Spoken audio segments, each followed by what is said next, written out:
What up, everybody? Okay, so I wanted to come up on here really quick on live. Um, I'm gonna try not to be on here too long, but I wanted to discuss the situation going on with and Carlisha Hood and her son. They got the charges. What's up, Ashley? What's up, Beats? How y'all doing? They got the charges dropped. So I'm talking about Carlisha Hood, who charges her and her son got the charges dropped, right? So a lot of people are excited about it. A lot of people are happy about it. I'm glad that the boy's life, as far as incarceration, is not um, going down. I am happy for that. But what I'm disappointed in is how a lot of men and women are responding to this. What's up, Kevin Barnes? Um, So I just got through listening to some of the Crimson Cure live. If you're not subscribed to the Crimson Cure, please subscribe to her. She is such a beautiful spirit and she talks some real stuff. I'm not gonna play all of her live because I want y'all to go to her live. But when I tell you that woman was spitting facts, she was spitting mad facts. Because there's a couple of issues I have with this situation. Hey Jacqueline, how are you? There's a couple of situations, things that irritates me about this situation. Women who agree with that, who agree with a 14-year-old, knowing that he could lose everything to protect his mom, does that is a problem for me. We are supposed to be protecting our children. Our children are not supposed to be here to be protecting us. They're not. It's just what it is. And then I was having like a few discussions with some of the guys in the chat. Hopefully they'll join us in this live. If not, it is what it is. But it they were like, you're supposed to do that. No, you're not. You're 14. 14 is a baby. 14 is not grown. 14 is still a child. That wasn't her 23-year-old son, just like Crimson Cure said.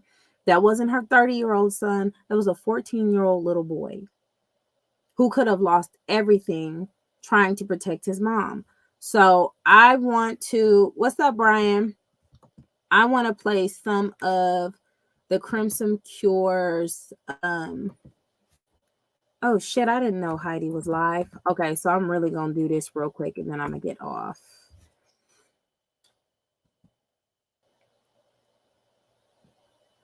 All right. Oh, is she still live? Okay. But I'm just gonna play back He might have some people. of the stuff. Thank you, Ian.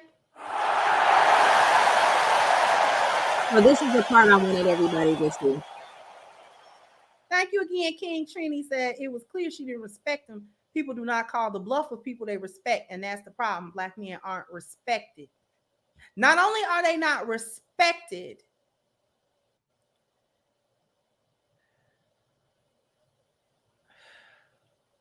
Come on, Crimson it's Girl. assumed that the men are going to be better than the women and that he's going to exercise the control that she don't exercise. The problem with thinking that is that they don't think that the other hyenas in the community are also raising male hyenas that don't control their emotions and get into a bunch of fights and killing and shooting.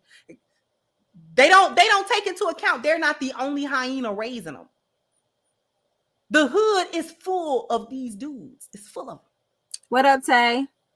That don't care. That's why you tread carefully. Because there's plenty of What good up, dudes Richard? in the hood, and then there's some that ain't. And you'll run up on the one that don't care. You just don't care. Mm-hmm. Because that's your son. And you and Okay. know how to calm down and be like, you know what? I'm not even going to do that.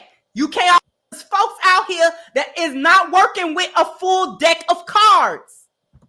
Hold on. Check every chick that has something to mumble up under her breath. I will constantly be in a fight. I will constantly be in an argument. There will constantly be trouble. What up, Richard? Everything ain't worth you stopping or talking. It ain't what they call you, it's what you answer to. Sometimes you just gotta mind your business. Even if they call themselves trying to start something with you, just leave it. Let them do that. I'm not saying nothing to you. Leave me alone. If it get too out of pocket, you know what? Forget them little zooms and whams. I'm going back to my car because I'm not doing this with you. I am not going to stand here and get into a whole argument and potentially a fight over something dumb. Just forget it. And y'all don't know how to walk off. You so busy thinking dudes are going to always walk off, and they don't. They don't. There are men out there like the dude that just got deleted that will put their hands on you. You being a woman don't have nothing to do with it. They don't care about that.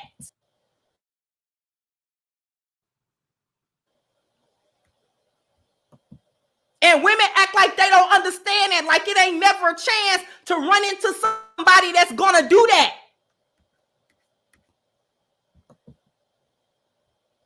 On the off chance that I done ran into a dude that don't care about you, you feel me? I'm not even gonna engage with you like that. We not engaging like firearm. You cannot just be rolling and think dudes are going to act like dudes, like they're gonna act like men that got sense and know how to calm down and be like, you know what? I'm not even gonna do that. You can't always do that. You can't always dote on that and bank on that. You cannot bank on that. Now, he messed around and found out. Put his hands on somebody because he couldn't control his emotions, because his mama is likely a hyena that raised another hyena. He was probably a son husband. He can't control himself like a man's supposed to be able to control their emotions. He let himself get out of control, and then he got dealt with. You understand that? Her son is likely to meet the same fate later in his life. Now, she said a lot of real stuff here. Why is this important? I see a lot of people saying, yeah, you know, he protected his mom. That's what he did. I believe D.L. Hughley came out talking about he deserved a badge of honor. But let's go to the part where how this is screwed up for us. We say that, but he was 14 years old. He's a young black male and he has a gun. If somebody else would have called the police and the police would have reacted and they would have got away, or they would have chased him down and they would have shot that 14-year-old boy, we would be out there in the streets talking about Black Lives Matter. And this will be from a trickle down situation of us, because she wanted to, because if you look at the video, she was going back and forth with the guy in the beginning. I wouldn't have said nothing to him. What's up, Humble? I wouldn't have said nothing to him. I posted this video earlier and I'm going to play it again. Story time. Over 30 years ago, during the height of mass incarceration, I was a third-year college student who got fucked up on bullshit and ended up doing a gang of time. One day when I first started doing my time, an old man walked me around the track. And he taught me a few things, and among the things he taught me was in the form of a question. And this is what he asked me. You know why these motherfuckers up in here like this here, don't you? What up, CBTV? I said, well, yeah, murder. And he said, no, murder might have been the charge, but that ain't the reason why they up in here. I said, well, what's the reason? And he said, for having bitch-ass ways on the street. What? These big, swole, gang-banged out the game motherfuckers from every gang set in the state of California. What the fuck you mean by that? And then he said, let me explain. 90-something% of these dudes right here were raised by women. And as a result, they have female emotional tendencies. That don't make them gay, but it does make them dangerous. I said, what do you mean? And he said, because when you combine male masculinity with female emotional tendencies, you'll kill a motherfucker over how you feel. But you don't never kill a man over how you feel, because tomorrow you're not going to feel that way, but that motherfucker going to be just as dead, and you're going to be up in this camp looking at me. That's why when you get mad, the first thing you have to do is calm down and be quiet. And whatever you have to do after that, you do that shit calmly and quietly, or not at all. But that's why these niggas is up in here. They not in here because they was in danger. They in here because they was in their fucking feelings. I'm telling you some good shit. Okay.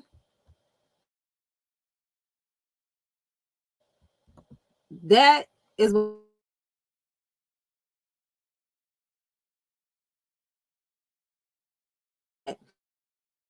chat who that the son was correct in his behavior. But like I said, what's up, Brenda? What's up, Tyrone? Situations like that, just walk the fuck away. Walk away. You don't need to. I don't know if she texted her son or not, but the charges was dropped because prosecution did not have enough evidence. Whatever they needed to have to make their case, they couldn't make the case. And it's about making cases. Plus, there was a couple of people in there before the charges was dropped. Talk about some watch them be out real soon because this is Chicago. Chicago, we already know about Chicago, just like we know about parts of Los Angeles, just like we know about parts of Texas, like in every hood. But this is why there's a 70% rate of males getting locked up because of these single hyena mothers out here. And that is a difference between a single mom who's really, really trying for their child and a hyena. And where she dropped the ball at, right? What you arguing with this man for? What you going back and forth and talking to him for? I'm not about to go back and forth with no man. I'm not going to do that. I'm just going to walk the fuck away. You have to de-escalate the situation because now you put your son in a position where he shot somebody. And like how Crimson Cure said, they may have gotten away with it with the law, but you don't know what kind of family members that man got. They probably don't care how much he be acting up and turning up and being crazy, and they could be coming after y'all. Like, it's so many things that could happen behind this situation. That's why I'm like, why even play with it? I don't know much about the case. Was it a random man or was it? It was a random dude. It was a dude that they went to go get something to eat. First of all, working fast food or working in food services are agitated even more because a lot of people are hangry. So they were arguing and getting into it in the food spot. They're already impoverished area, and it's plenty of people with egos out there. And she was going back and forth with him. He say something. Did you say Chicago is clout chaser city? What? You know what? But it's it they were getting into it or whatever. He was like, say one more thing. And then supposedly she looked to her son who was at the door and told him to go back in the car. And that's when old dude swing. That's when old dude swing. So he starts swinging. The son came and the son shot him. Now, I feel like, and I'm not a lawyer, but I feel like they dropped the charges because when he did shoot at him to get his mom, out of that situation, it was a form of protection. The mother did have her license. She did have her gun license. And then some people were saying that she was trying to get her son to bring her the gun so she can handle the situation. Just walk away. And I know sometimes there's some instances where you can't just walk away, but it's still not your child's responsibility to protect you. Now, if the son was a grown man, okay, he a grown man. You can't do nothing about no grown man. But the 14-year-old already knew that they were in danger because he couldn't whoop them. That's why he shot him. He knew he couldn't whoop that grown man. So you live in Chicago too? The thing that about Chicago, Gary, Indiana, a lot of Cleveland, parts of Los Angeles, they're the very impoverished ghetto neighborhoods are the most neighborhoods where there's so many bright, intelligent people that can change this motherfucking world. It is by design. It is by design why they make things the way they make to where we are killing each other, taking drugs, doing all this stuff. It's by design because they're like Ludacris was in Chicago. He from Chicago, but I know he was raised in Georgia or whatever, but he's from Chicago It's a lot of these celebrities who are born out of these impoverished neighborhoods, Michael Jackson, Gary, Indiana, and they're really, really bad out there, but they purposely make these places bad to where Black people can't thrive. But these are the most, like, even though King Von was a serial killer, was killing people left and right, his mind was brilliant. Now, if we could have transformed that mind from him being in these gangs and shooting each other to something that can really, really change the world, do you know how amazing he would have just became in this world? Like another Malcolm X tomorrow type shit. Let me see. Hold on. You was born and raised in Chicago, and they do be child places. Okay, so you from Chicago too. Okay, so now that we all got it, we got a couple of people in Chicago up in here. Shout out to y'all. Ludacris is from Champaign, Illinois too. Oh, okay. Oh, excuse me. not you clarifying, but okay. He said Chicago. You say Champaign. It is what it is, child. I'm not about to. That woman set her son up, and now it's going to be hard for him to get into a good school. And plus, psychologically, we do not know how that's going to affect him. We don't know what this is going to, because he did take a life, and you just don't take a life and just get up and be okay the next morning. I mean, it's just something got to be really interesting about your makeup if you're able to do that. And as a mom, I wouldn't be proud of myself to have had my son in that type of situation. I just want to, it's just fucking food. Like, walk off, go back for the food when they leave. He talking all that shit. Okay, whatever. He got that. I mean, I don't understand the point of engaging this ego. And people think this is a win because they got off. No, it's not a win. That boy's life is different now. It's not the same as when he walked in. It really isn't. It's going to be hard for him to do a lot of things, and they don't know those people that he's affiliated with. Now, I heard the guy was he was a slime ball. He was probably raised by a hyena too.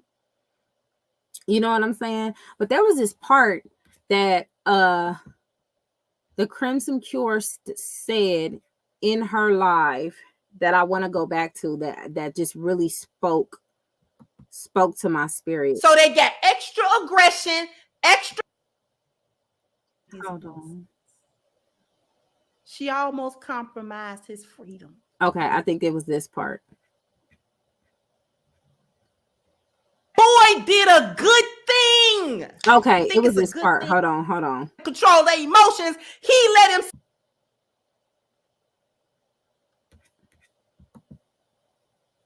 What up, Taisha? Now, he should have kept himself in check, but he didn't. He didn't keep himself in check. That's part of the issue. He's the adult version of the boy she's raising. Do you understand that? I don't know if people get that. The grown man that didn't find a problem punching her in the face like a dude multiple times is the adult version of the son she's raising. That can't keep their emotions in check. And they react like females, but they men. So they got extra aggression, extra testosterone, and extra strength to go with that.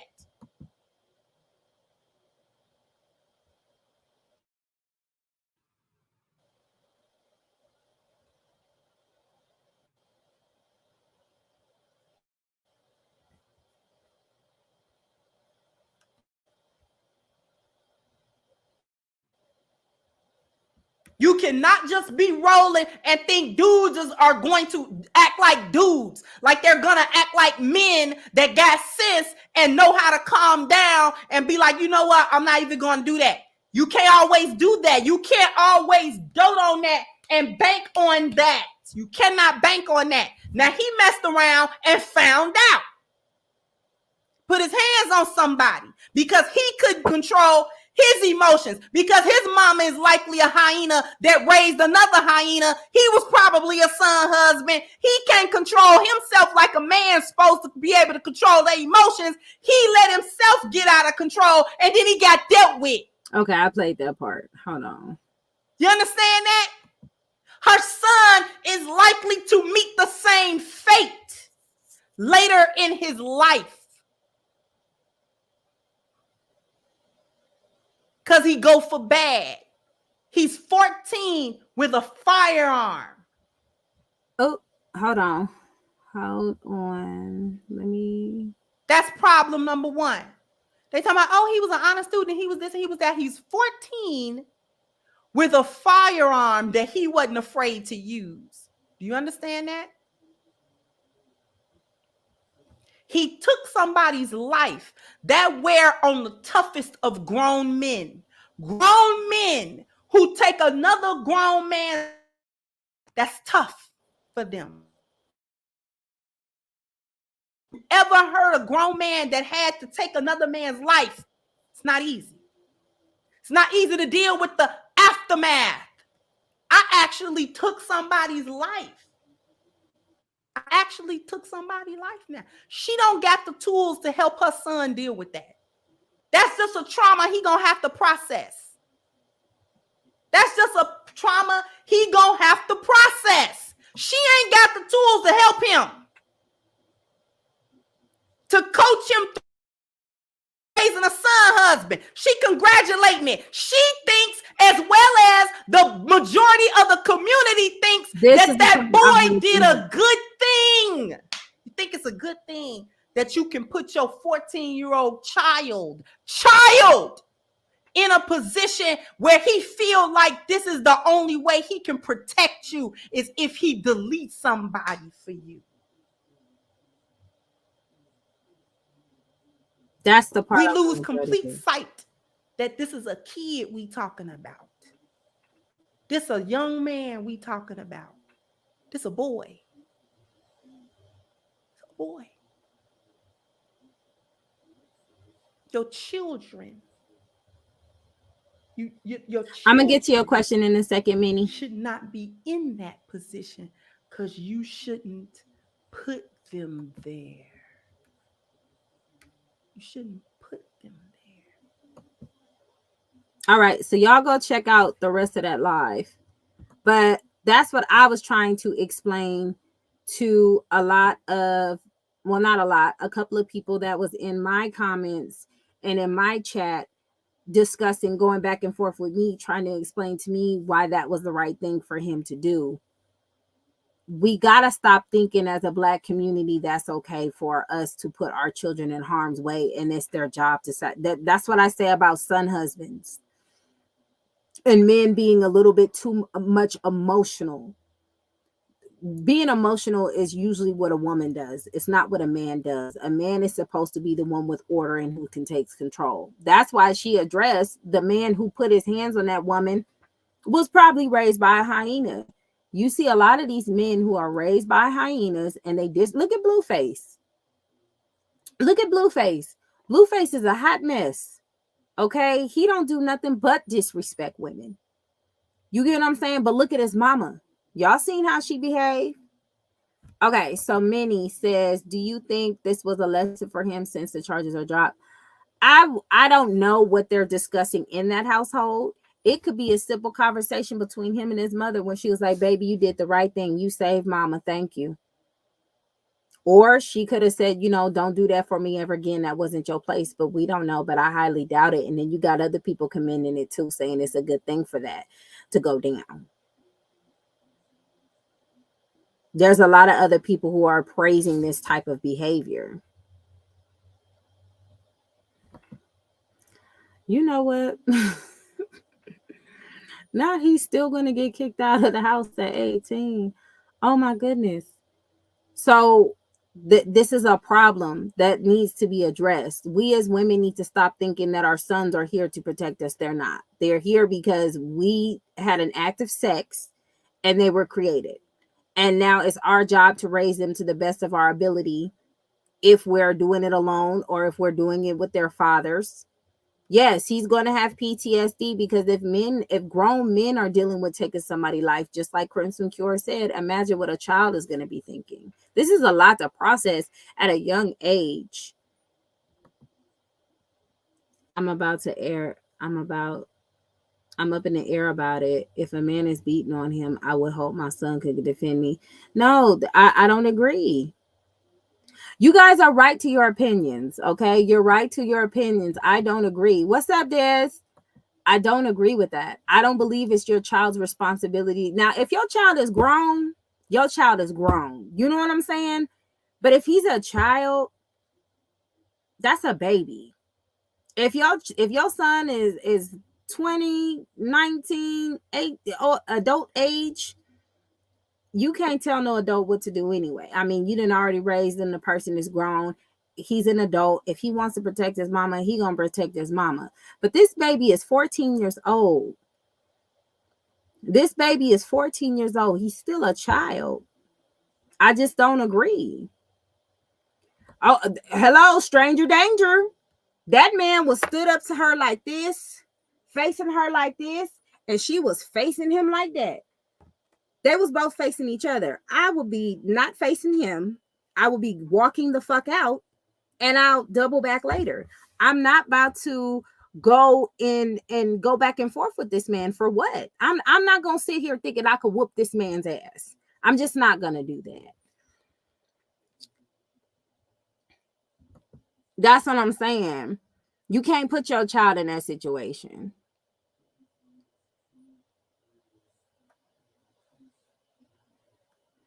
You can't put your child in that situation, because what if the courts say we're going to bring up more charges, or they found something to bring up more charges, then allegedly she was instructing him to shoot to kill him, like, no, that's not okay. What's up, Cameron?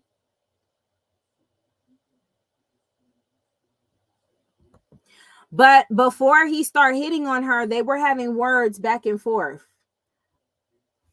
At any point in time, she could have already walked away about it. What is it about us and our egos where we feel like we have to say something back to a grown-ass man? And this couldn't be no other country, because in other countries, I've seen plenty of women talking shit to men, and they knock them hoes right the fuck out, because there's too many women out here thinking they could whoop a man's ass. I'm not about to go back and forth with a man. To de-escalate the situation as an adult, I'm going to walk the fuck away. What up, Cameron?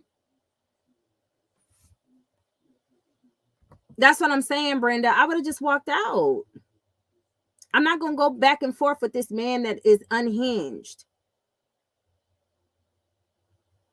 I'm not going back and forth with a man that's unhinged.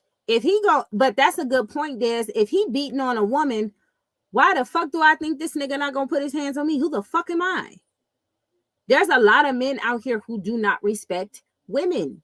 Like I said, Blueface is one of them. He out here, and and the crazy part is the same women who are upset about this are the same women who will bump Blueface music and love Blueface. It's so crazy to me. Yes, he could have killed her, but she could have walked away before it even escalated to that. I'm not about to go back and forth. What up, Tavares? Yeah, I wouldn't have went back and forth like that. Now, if I get attacked, if you get attacked, okay.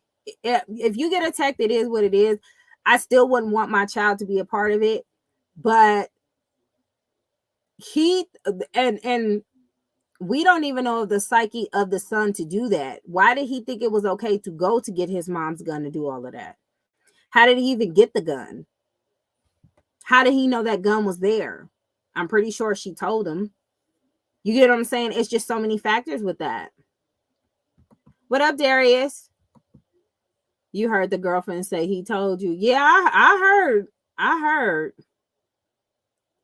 I don't know. I don't know what they were going back and forth for, Minnie. But like I said, when you go to food places, it's a lot of hangry motherfuckers out there. There's a lot of people who go in and they mad, they need they order a certain way, they need their food now, and that raises up the tension.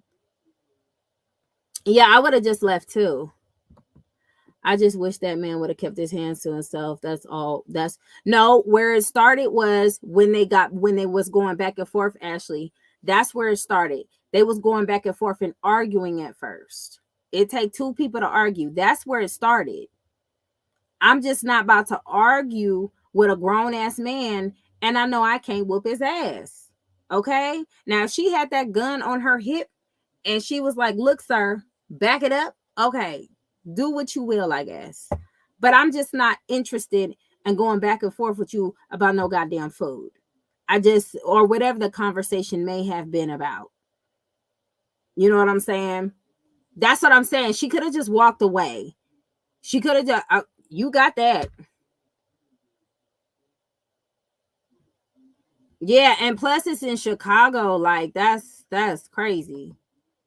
She could have as easily walked away. He was obviously off her rocker throughout haymakers on women. Yeah, that's what I'm saying. That man was emotionally unstable. Like, I'm not, child. We just, yeah, that's what they said. She instructed the son to go after the girlfriend and stuff like that. Now, I don't know what evidence, but two, we don't know why the prosecution dropped these charges. They could have dropped these charges because they didn't want the PR situation going on where people feel some type of way because they're like, man, he was trying to protect his mom. You never know. Okay, we got to stop pretending like the justice system really just be want to come out and hand out justice. Sometimes they do shit for self too. I'm just saying.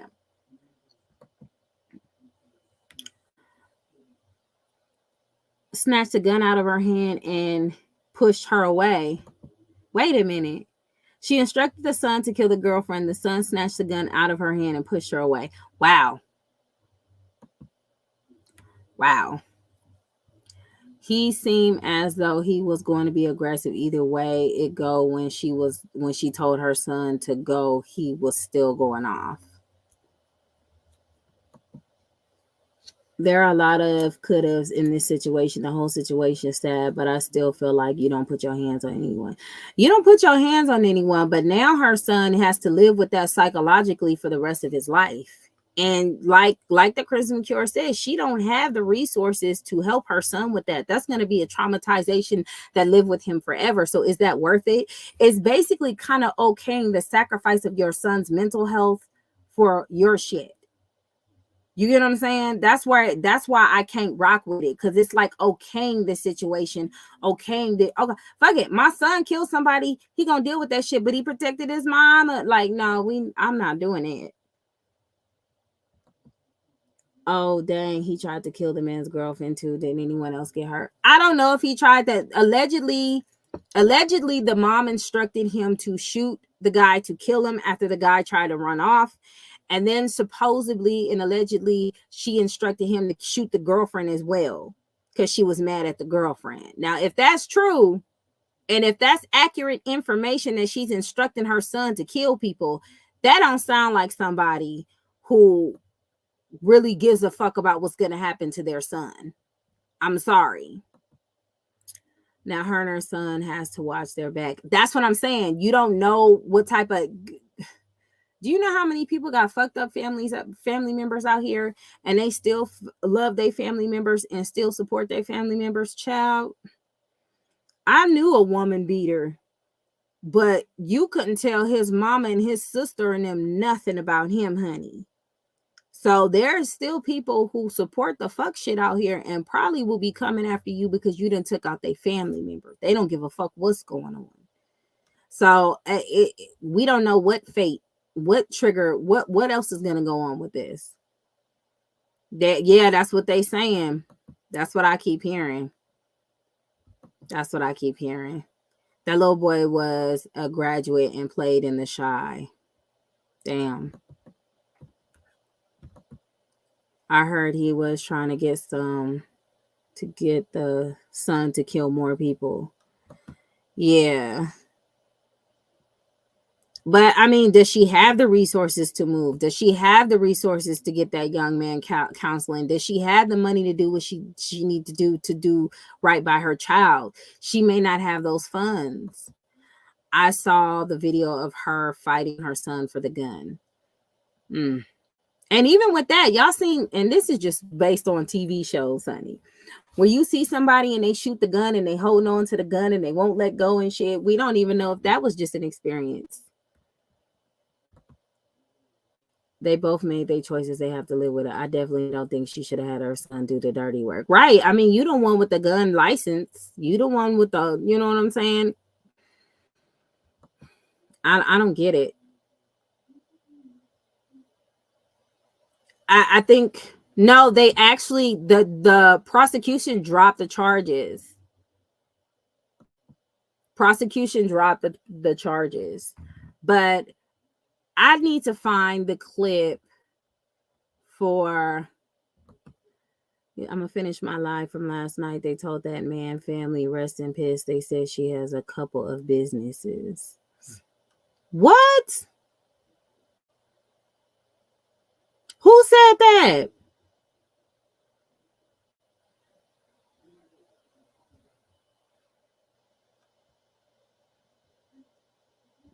They interviewed the witnesses and they dropped the charges.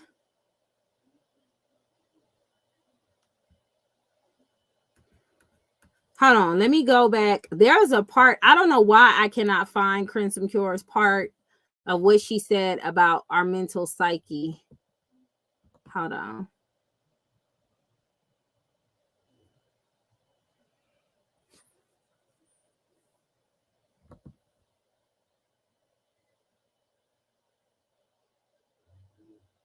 Hold on, let me see if I can find it. Then ain't nobody supposed to say nothing.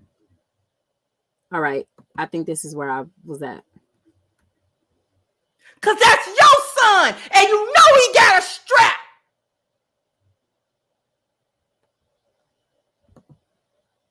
And you know if you get into it, he gonna come in there and do what he think he gotta do.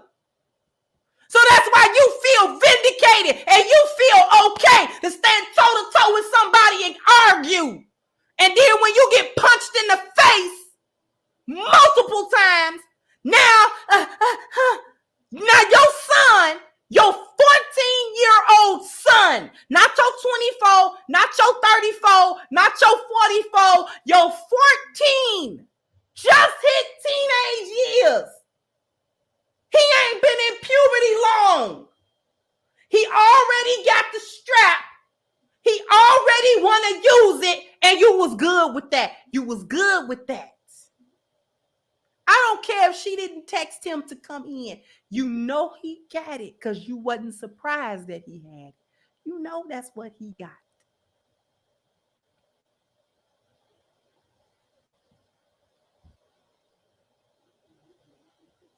And we good with that in the community. What up, Robin? We good with that. We good with that.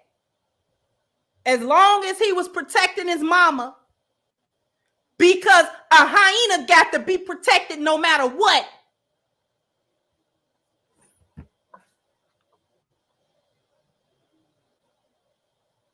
Then ain't nobody supposed to say nothing.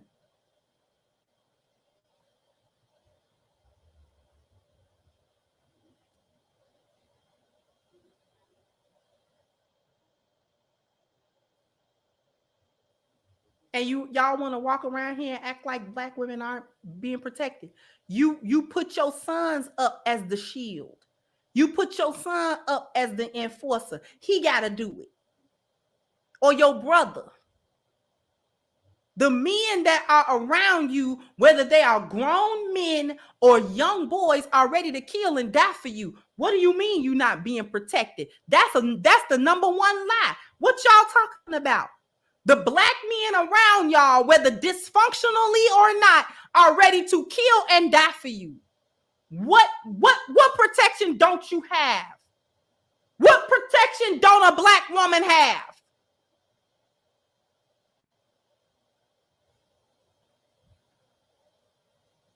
The men in your life, whether they're young or old, are willing to kill somebody and die for you. But y'all ain't got no protection.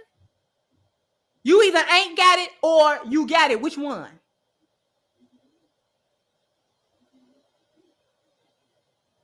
Because your son was ready and did take a life and was willing to go to jail to sacrifice his life for one incident that his mama could have walked off from. She could have walked off before she got hit in the face.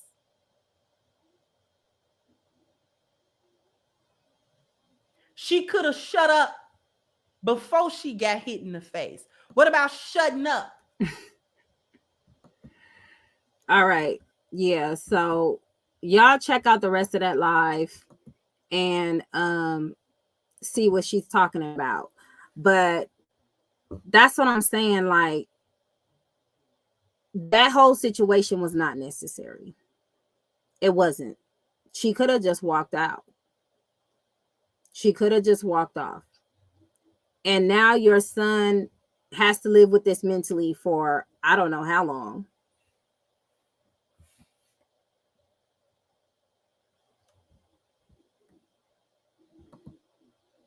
I don't know. I just feel like we don't really know these people, the mom or the son. And at the end of the day, the mom was the son's the real victim, because now he has to mentally carry that.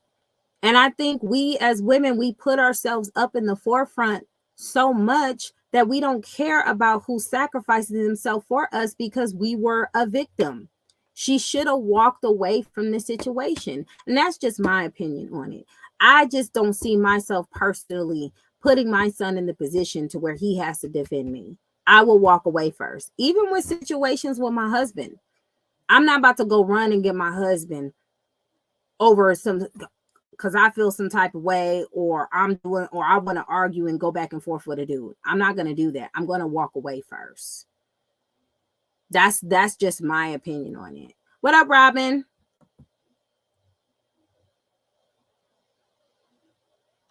What you talk about, this? What you talk about? What's going on? What? Did I just miss something in the chat?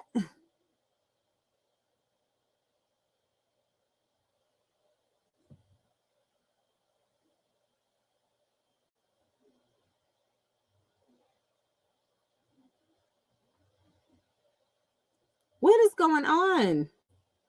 What about apartments?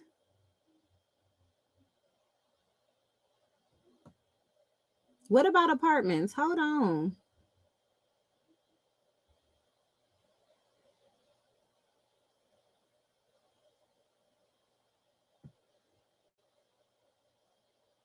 What? Hold on. Let me read the comments. Yeah, I don't feel it was necessary, Taisha. Well, we don't know if he would have punched her from behind, because that's not the situation when that happened, you know. But they were arguing. So the fact of the matter is, we know they were arguing at first. It was an argument. And that's what was stated. And it take two people to argue. It wouldn't even got there for me, honestly.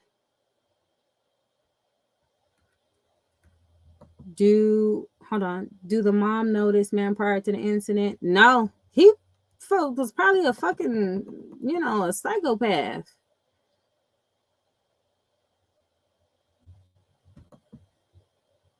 I just feel like it's an unfortunate incident. She wasn't even talking to him and he hit her.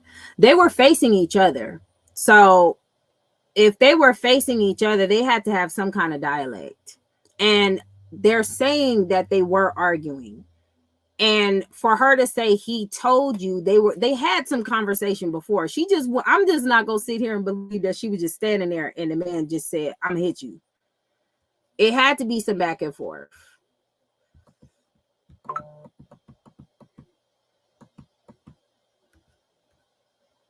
Supreme, are you a man or a woman?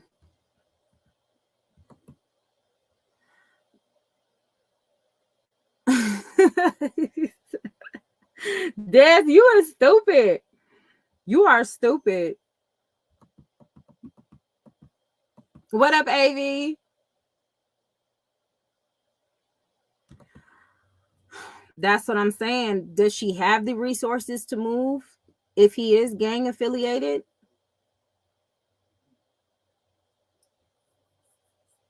Because, like I said, there's a lot of slime ball men out here who beat women, rape women, and they're still family members, gang members, people that will still support them, and they will come looking for y'all and kill you both. And then everybody's going to just say, that's not fair.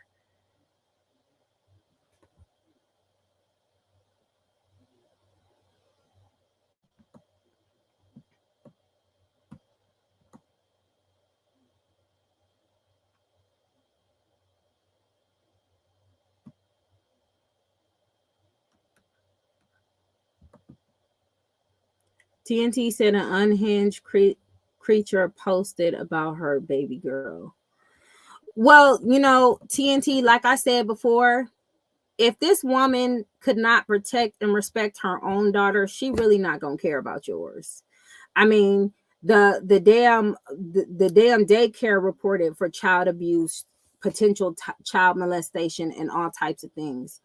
So, what we need to report the video, and we just need to leave it at that and just block her, because she truly wants attention at this point, because I really don't believe she has anybody in her life. She doesn't seem like the person who has anyone in their life.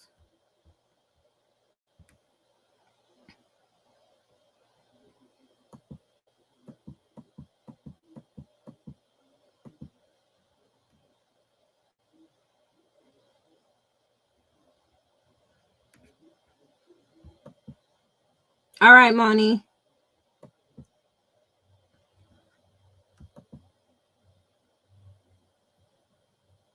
She was telling her son to go back in the car, and he was like, who you telling to go to? You, wait a minute. What? So he was arguing back and forth with his mama, so she don't even have control over him?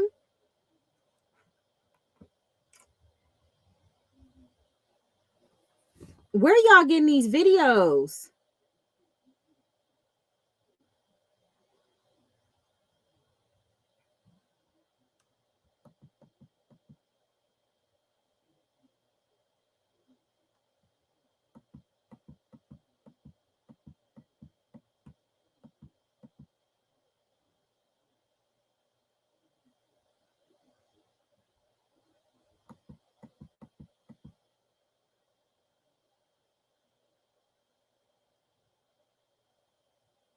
Wait, hold on, y'all. I'm trying to read these comments.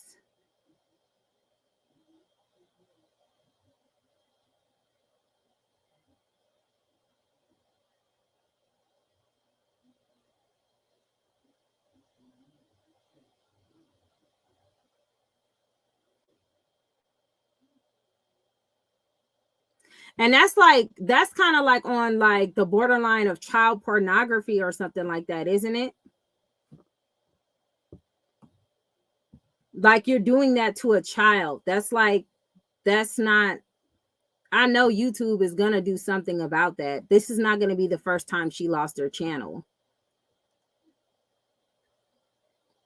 I'm telling you, that woman is mentally deranged.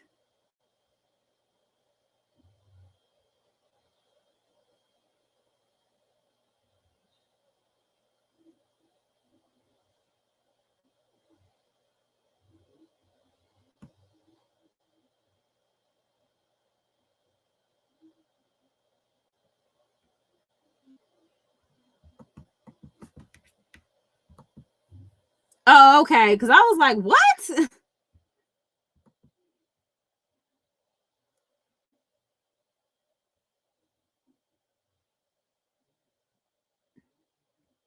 Child.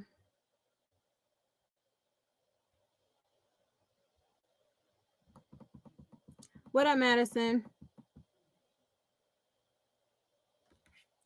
I don't think so, CBTV. If grown men, if you hear stories about grown men talking about how they took somebody's life and how it affected them, I don't think a child can have that same resistance. I don't think a child can process it. He's still a kid and not mentally developed all the way. He's still a teenager. So I'm not going to say he's sleeping peaceful at night, and we shouldn't be saying that. This is why a lot of Black people in the Black community have psychological issues anyway, because we don't address these things. I won't say, I will say they beat the case, and it's good that he won't go to jail for this, but I don't think he's scot-free psychologically. You do not know what type of effects that would have on a person of taking somebody's life. He killed someone. He didn't beat the man up. So that's a little strange to say about a little child. I wouldn't go as far as saying that, because there's grown men who talk about taking somebody's life and how that it affected him. So what is he, a super Negro?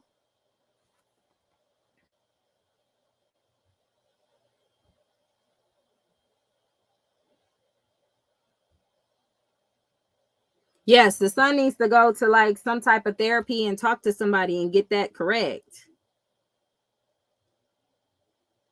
Okay, so if you were doing that and your mom was doing that and you 28, you 28. That's all I'm saying. I think the problem is we got to pick and choose as a Black community where we stand with certain situations. Because if we're saying he did right, we're also okaying the fact that a lot of these police out here and a lot of these other people see a lot of our young teenage boys as aggressive, violent adults, which puts targets on their backs. And I think we need to kind of get it together with that. We can't say this man deserves an award, a PlayStation, honor roll, and all this other stuff. Now all the rest of these teenagers can get guns and shoot. Well, the 14-year-old boy took out his gun and everybody applauded him for that. So these teenagers, these young Black teenagers are dangerous. Now my boys got targets on their backs. We can't say 1 minute that this boy deserves a reward, and then the next minute saying Black Lives Matter and they shouldn't be doing that to little boys. Are they little boys or are they grown men? What that little 14-year-old boy did was grown man shit. That wasn't no child shit. You see what I'm saying?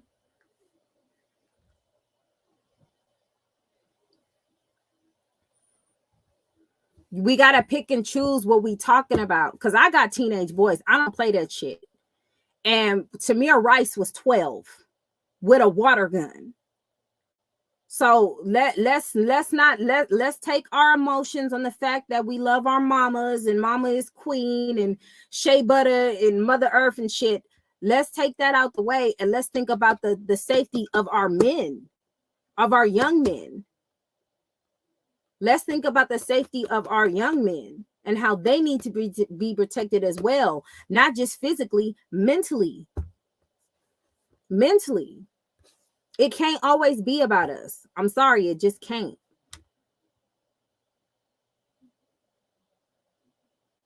Why wouldn't I compare Tamir Rice? Tamir Rice was a 12-year-old boy who they considered a grown man because he had a toy and they shot him.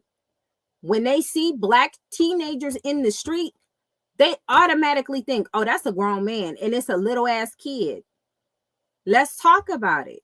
Yes, I can compare the two, because if police and all these people are going to continue considering our young Black men as adults, they're going to be treated like adults and killed in the street like adults. That's what I'm saying. You got to think about, we got so many targets on our back. We don't need this one added to it.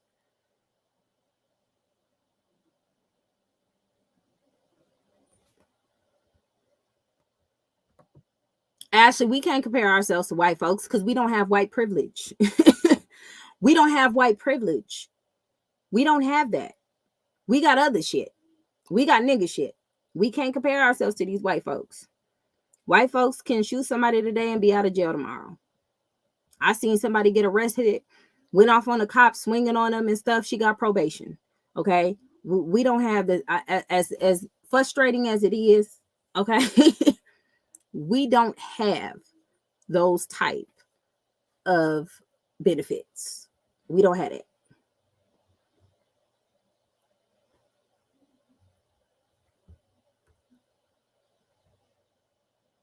Yeah, Chicago is crazy. Chicago is crazy. And I think the reason why Chicago is so crazy is, like I said before, those are where the majority of these brilliant minds are. Those are the majority of, if you look at the history of Chicago, certain places in Georgia, there's a lot of brilliant minds who came out here and would basically almost like change everything.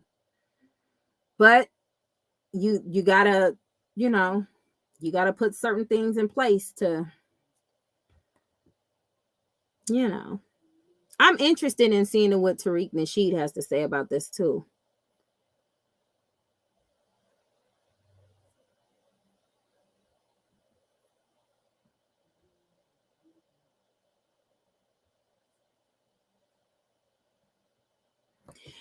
Actually, what I'm saying was they were going back and forth in the beginning. It wasn't like if she was standing there and she was getting her food and he was just talking shit to her and she told her son to get back in the car, then we would be talking about a different situation. But there was back and forth before they got into it.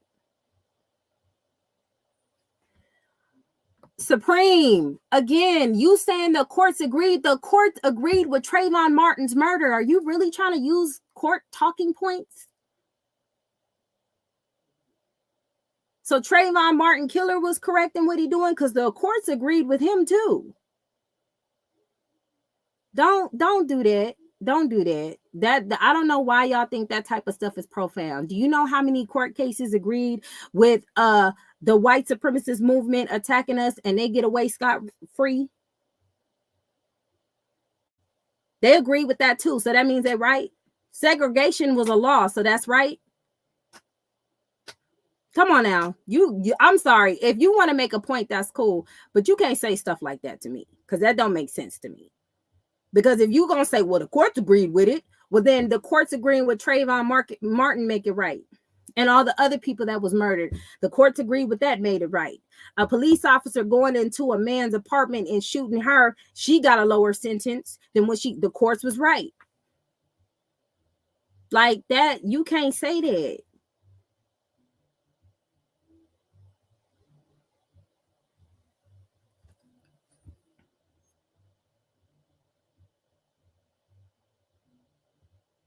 It's not about using white first. I'm saying as far as courts go. So I don't know what point you're trying to make. So you're going to have to make a more valid point than saying that the courts was right for it. I used the term white, but I didn't say they was right.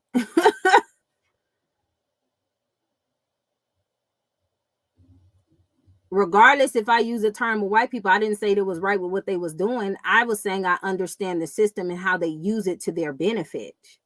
That's the difference.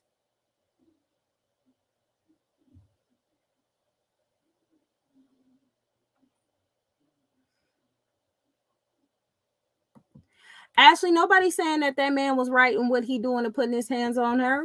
We done already said that man was probably raised by a hyena. I thought I made that clear. And even when Crimson Cure was talking, she said that man was unhinged. We already talked about that. But we're talking about the effects that it puts on the child.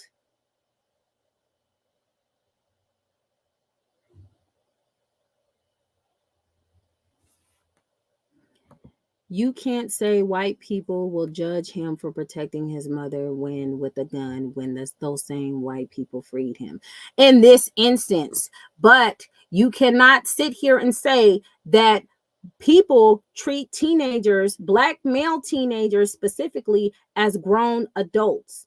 Even little girls, even black girls, little young girls, they already treat them like grown adults.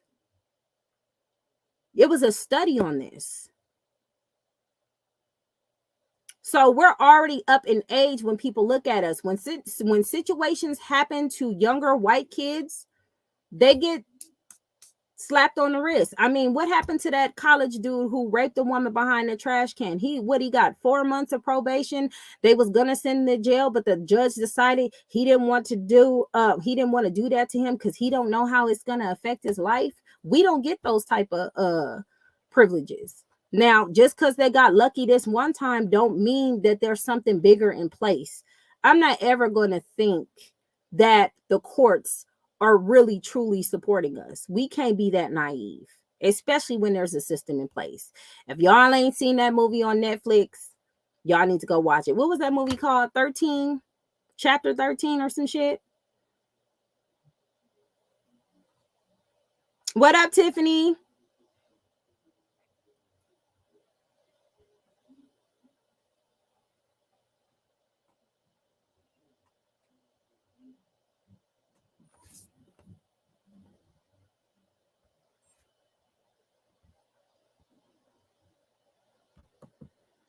You hold on. They do, but what I'm saying is the law itself or what we have to go by. Cops break the law too, and you match for justice, but it's the instant that the kid was within the law.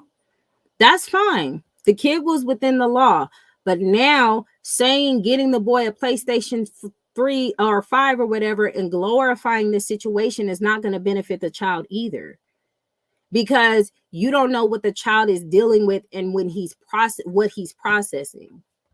They really do. Thank you. Thank you, Robin. Another nigga off the street. Why do they care? Why do they care? That's one less headache they got to deal with. What you say, Ashley? Hold on. I think we should be talking about stop physically assaulting and harming people when they have done nothing to you. And we should help something. So, Ashley, when I said earlier, and I posted a video. Hey, what's up, Kwana?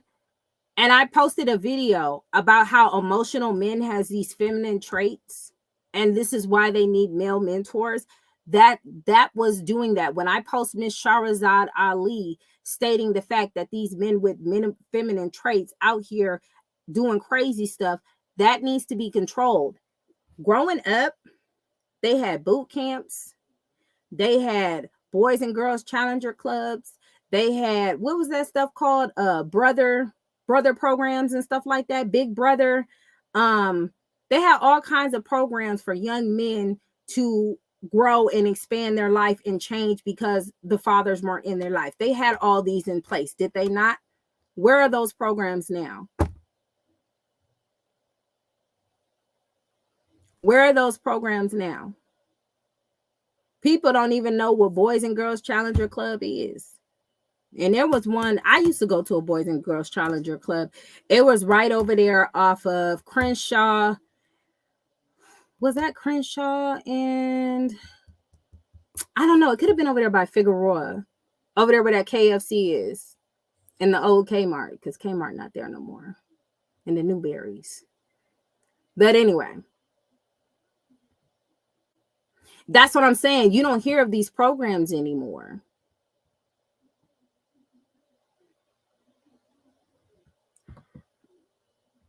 I understand what you're saying, Anti. Just like what happened to Tory Lanez, evidence was proven he was innocent, but they charged him anyway. What?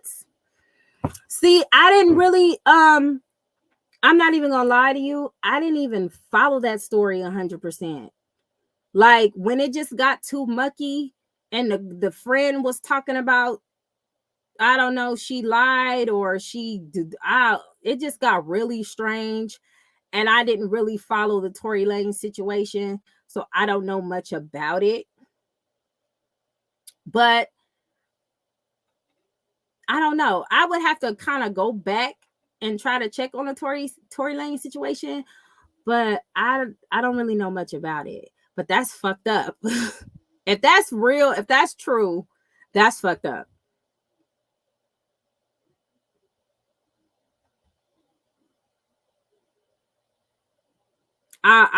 We gonna have to come back to that subject because I really don't know that much about. I know Tory Lanez. I know he's from Canada, and they said he had little man syndrome. That's all I know, and I don't know.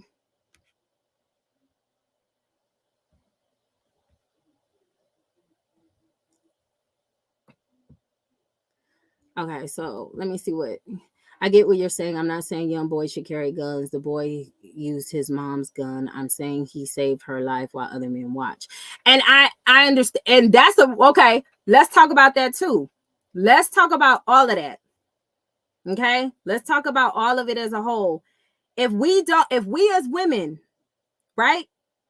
We're independent. We're single. We're doing our thing. Nothing wrong with that. When it's time to protect ourselves, whose job is it?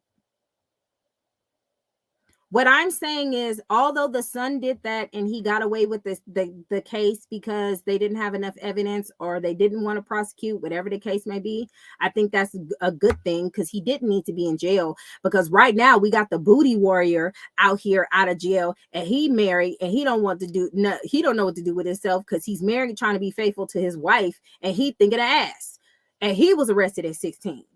You know what I'm saying? But what I am saying is, I'm glad he didn't go to jail.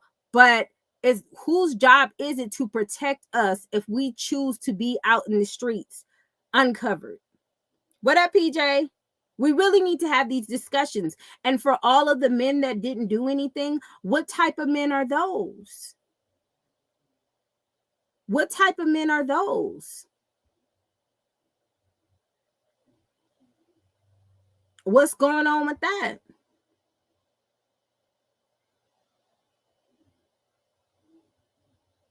So if we are out there in the streets being independent, whose job is it to protect us? Is it our job or is it our child's job?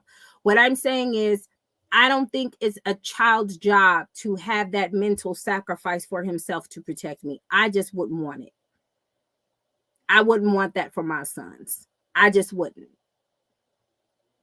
And I would do everything in my power to deflect that situation, to show them that, you know, you're an adolescent right now. And I don't need you. I don't need that in your headspace. I don't need that in your mentality, in your mindset, none of that.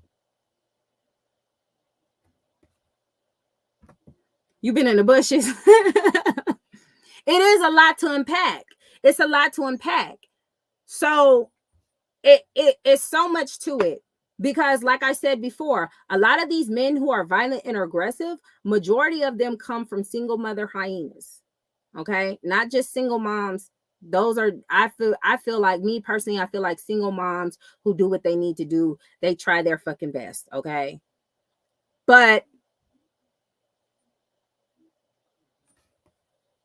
that's what I'm saying. I don't think it's a child's job to protect their mom on that type of level or on that level at all.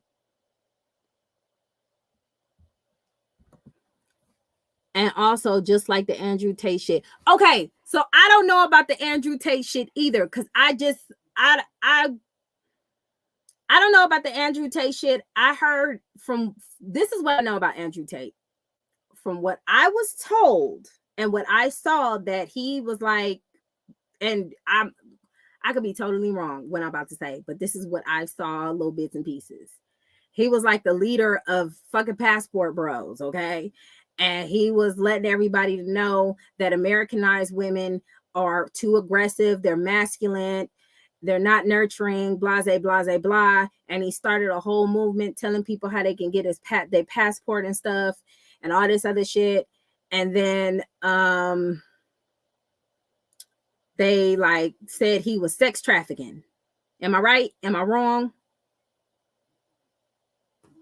Am I correct? I don't know. But I never went back. But look, check this out.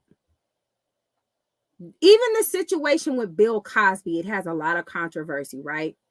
And I respect Tariq Nasheed to the core, right?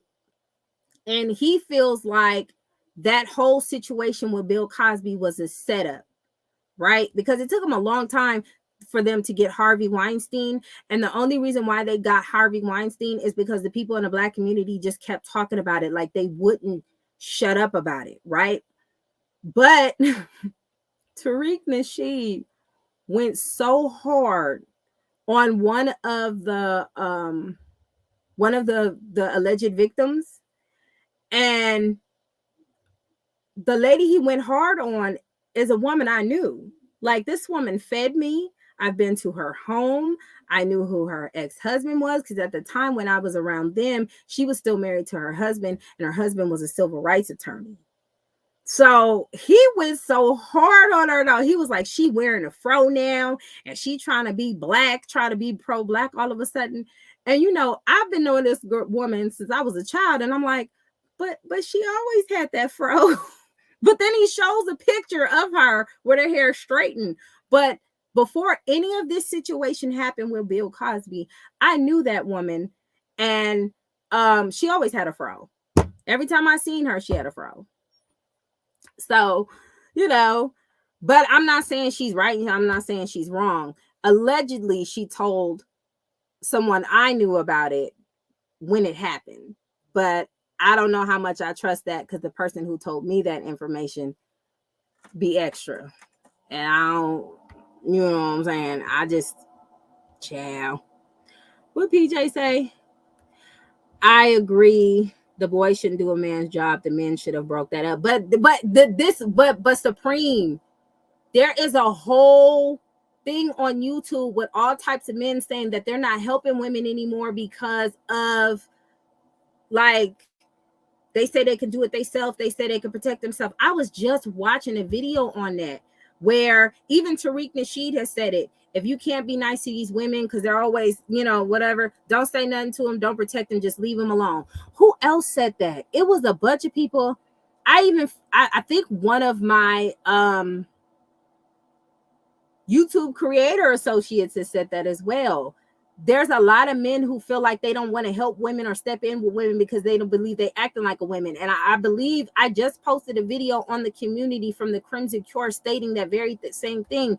If women want to act like men when it's time to be like a man, you want a man to step in.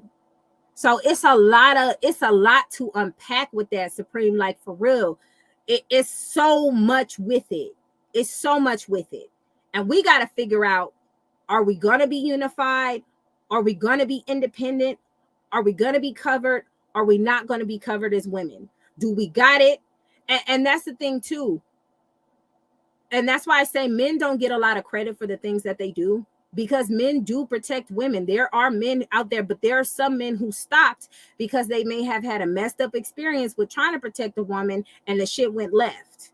Now, as we're talking about this situation, people are bringing up the football player who was shot at because a woman allegedly accused him of, y'all know who I'm talking about. Y'all been watching these stories with me. It ain't just me. She said he hit her or something. I don't remember the football player's name. He was either a basketball player. Do y'all know who I'm talking about?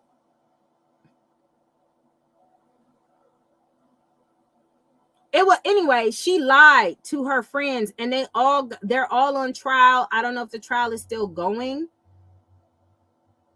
but she lied and said that man either hit her or raped her or did something, and they went and they shot up that man's house, and he killed a couple of people protecting his house.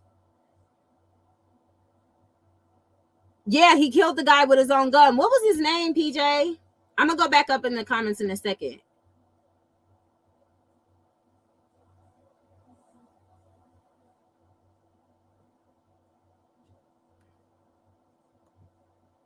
Yeah, that Tory Lanez trial was weird. People came up missing.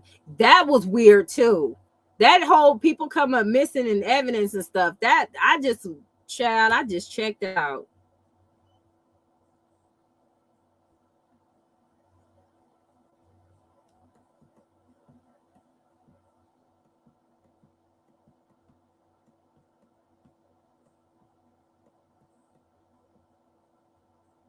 What was the name of the guy, PJ?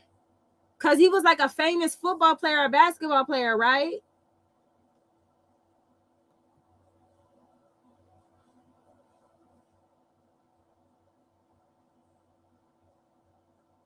Travis Rudolph. Thank you. Yes. I knew somebody knew who I was talking about. Travis Rudolph. Okay, he was a college basketball player, and he took somebody's life because of a woman lying. So a lot of men are like backing up from supporting women because it's like, what do you do? Where do we stand? Where are we covered? This is why I encourage women before I won't even say marry before you carry. I won't even say that, because I do think it's better to marry before you carry, but that's not always going to happen like that. But what I will say, we got to vet these men. We be getting signs by these men's mothers and their family before we even involve ourselves with these people. If you look at this man's mother, is that the type of woman that you want around you? This is why these women be fighting on social media and everything, talking about their mother-in-law and how much they hate their mother-in-law, because they fighting their mother-in-law because the mother said that's son hers. You can't have my son.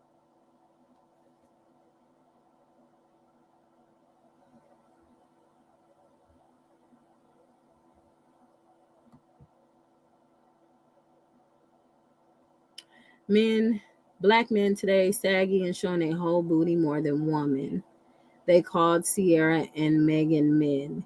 These men today are lovers of themselves and their, but the majority of these men do not have fathers. And that's what I'm saying. Like, where is the root of this situation? The majority of these men do not have fathers. So the majority of these men are very emotional type men. They're very emotional. And men either need their fathers or they need some type of male mentorship. This is why a lot of men who are kind of, messed up in the beginning, when they go to the military, they come out different. And military shouldn't just be the only option.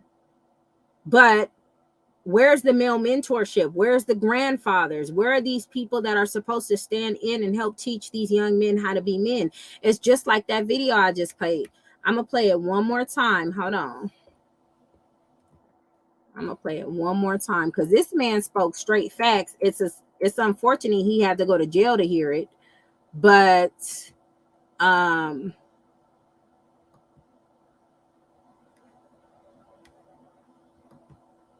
me see.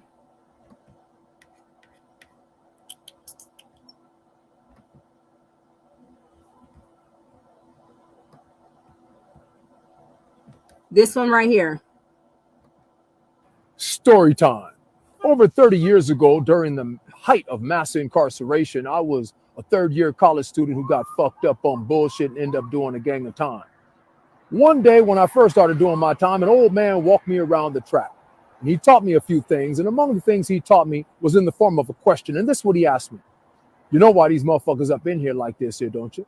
I said, well, yeah, murder. And he said, no, murder might have been the charge, but that ain't the reason why they up in here. I said, well, what's the reason? And he said, for having bitch ass ways on the street. What? These big swole gang banged out the game motherfuckers from every gang set in the state of California. What the fuck you mean by that? And then he said, let me explain. 90-something% of these dudes right here were raised by women. And as a result, they have female emotional tendencies. That don't make them gay, but it does make them dangerous. I said, what do you mean? And he said, because when you combine male masculinity with female emotional tendencies, you'll kill a motherfucker over how you feel. But you don't never kill a man over how you feel, because tomorrow you're not going to feel that way, but that motherfucker going to be just as dead, and you're going to be up in this camp looking at me. That's why when you get mad, the first thing you have to do is calm down and be quiet. And whatever you have to do after that, you do that shit calmly and quietly or not at all. But that's why these niggas is up in here. They're not in here because they was in danger. They in here because they was in their fucking feelings. I'm telling you some good shit.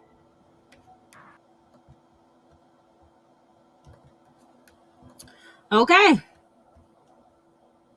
So, Supreme, that answers your question. That's why the fathers are in jail, because they had a lot of emotions. The majority of them was raised by single women, and they did something out of acts of their feelings. That's emotional. Hold on, let me play Miss Shahrazad Ali as well. Hold on, because I just played this one.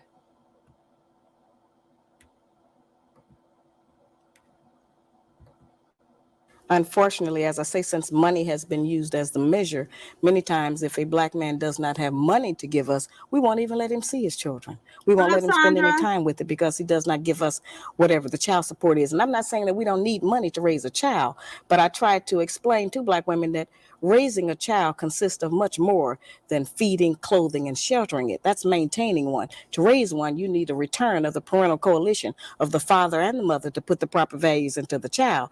Many of our boys, when we raise them alone, they grow up with the female emotional mechanism. They are are suspicious, they are doubtful, they're disrespectful of womanhood, they are bitchy, they can't make a decision. And many of our girls who grow up in a home where there's no man present, they go out into the world and try to mate. They don't have any idea how to live with a man day to day, how to prepare a proper meal, how to be a mother, how to just be in love in the home. Most of what our people and our children especially have learned about how you have a relationship, they learned off of television. And television doesn't represent our needs. And so a lot of the confusion has come, from outside agencies that we have not recognized how detrimental it has been to us as a people. Okay, that's Miss Shahrazad Ali, basically saying the same thing. No, well, you know what, Supreme? There are people who argue that some of these women, wait a minute, hold on. I'm going to answer your question because that's a yes and no question, because we know, first of all, we know why mass incarceration was invented by the white supremacy system. We know that. We know what it's there. We know what it's for. But we also know that there are some Black women out here who have no shame utilizing that. We also know that there's a lot of people arguing that Black women decided to use welfare and allow the man out of the home in order to receive those benefits in order to survive, sacrificing the Black man. But here's a video. LaDawn said she didn't have a father in her home and doesn't think her children need one. She's not unusual. Half the Black families today are headed only by a woman. Florinda said she could make it on her own as a single parent. She has never been married and is raising her daughter without a man's help. She's not unusual. Today, nearly 60% of all Black children are born out of wedlock. Your grandmother was a single woman with a child. Your mother, a single woman with a child. Now you. Why is that happening? Well, if the parents don't know anything, how are they going to teach the children? So it's not racism that I'm fighting right now. It's the lack of motivation. I'm not even talking about racism. Maybe later on we'll get back to that. But I think we are destroying ourselves. LaDawn said she didn't have a father in her home and doesn't think her children need one. All right. So Supreme,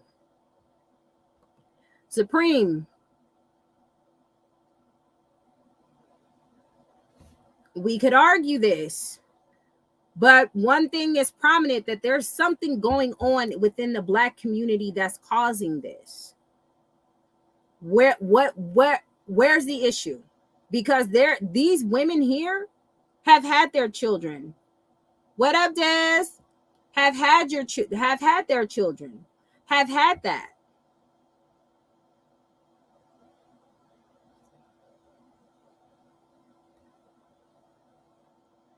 Okay, hold on. Let me answer this question. Women put men in gangs. Women don't make men sell dope. Men are responsible for their own incarceration. So let me ask you something, Supreme. When your child is an adolescent, whose job is it to instill your values into that child? And how are you capable of doing that if you're working all the time or if you're trying to make ends meet?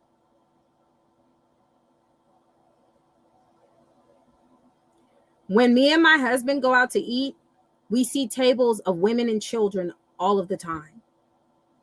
All of the time.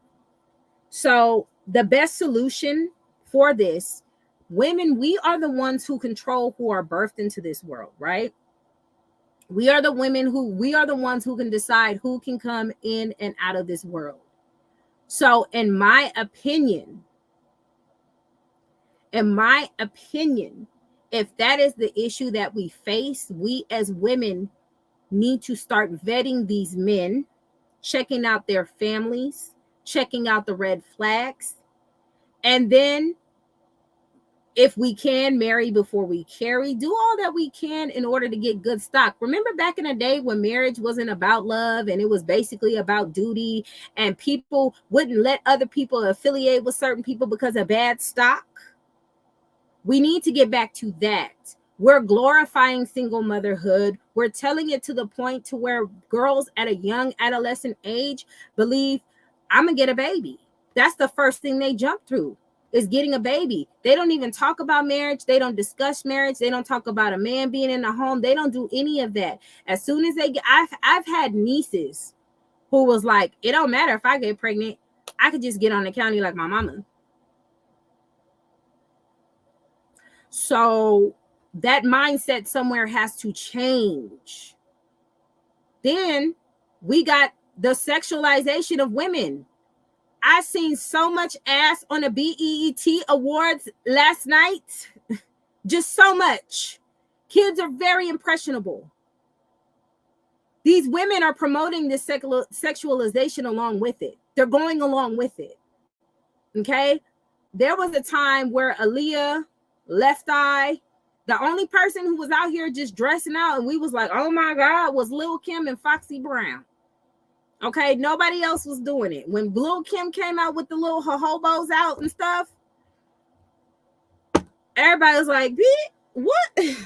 Now everybody's like, Pacow, like, here, like, and I'm like, goddamn, like, I turned that shit off last night because my daughters was in the room and I don't let them watch no shit like that. I don't let them watch no shit like that. They don't know who Cardi B is. They don't know who Nicki Minaj is. I don't let them watch no shit like that. It's what we're teaching our children. We are our children's first teachers. So we got to clean it up somewhere. And just like the single mother who took her son out of homeschool and start traveling with him and showing him the world and showing him different outlooks in life and showing him different things in the world, like she's programming her son to see things differently. She's raising him to be like, there's life out here in this motherfucker. You know what I'm saying? Women like that. There's women out here who's raising children, and there's single women too who are raising children who are going to college at 12 and 13. I'm pretty sure they're not promoting all of the fuck shit. And as far as you saying about the gangs, men go to gangs, and let me now you got me going back in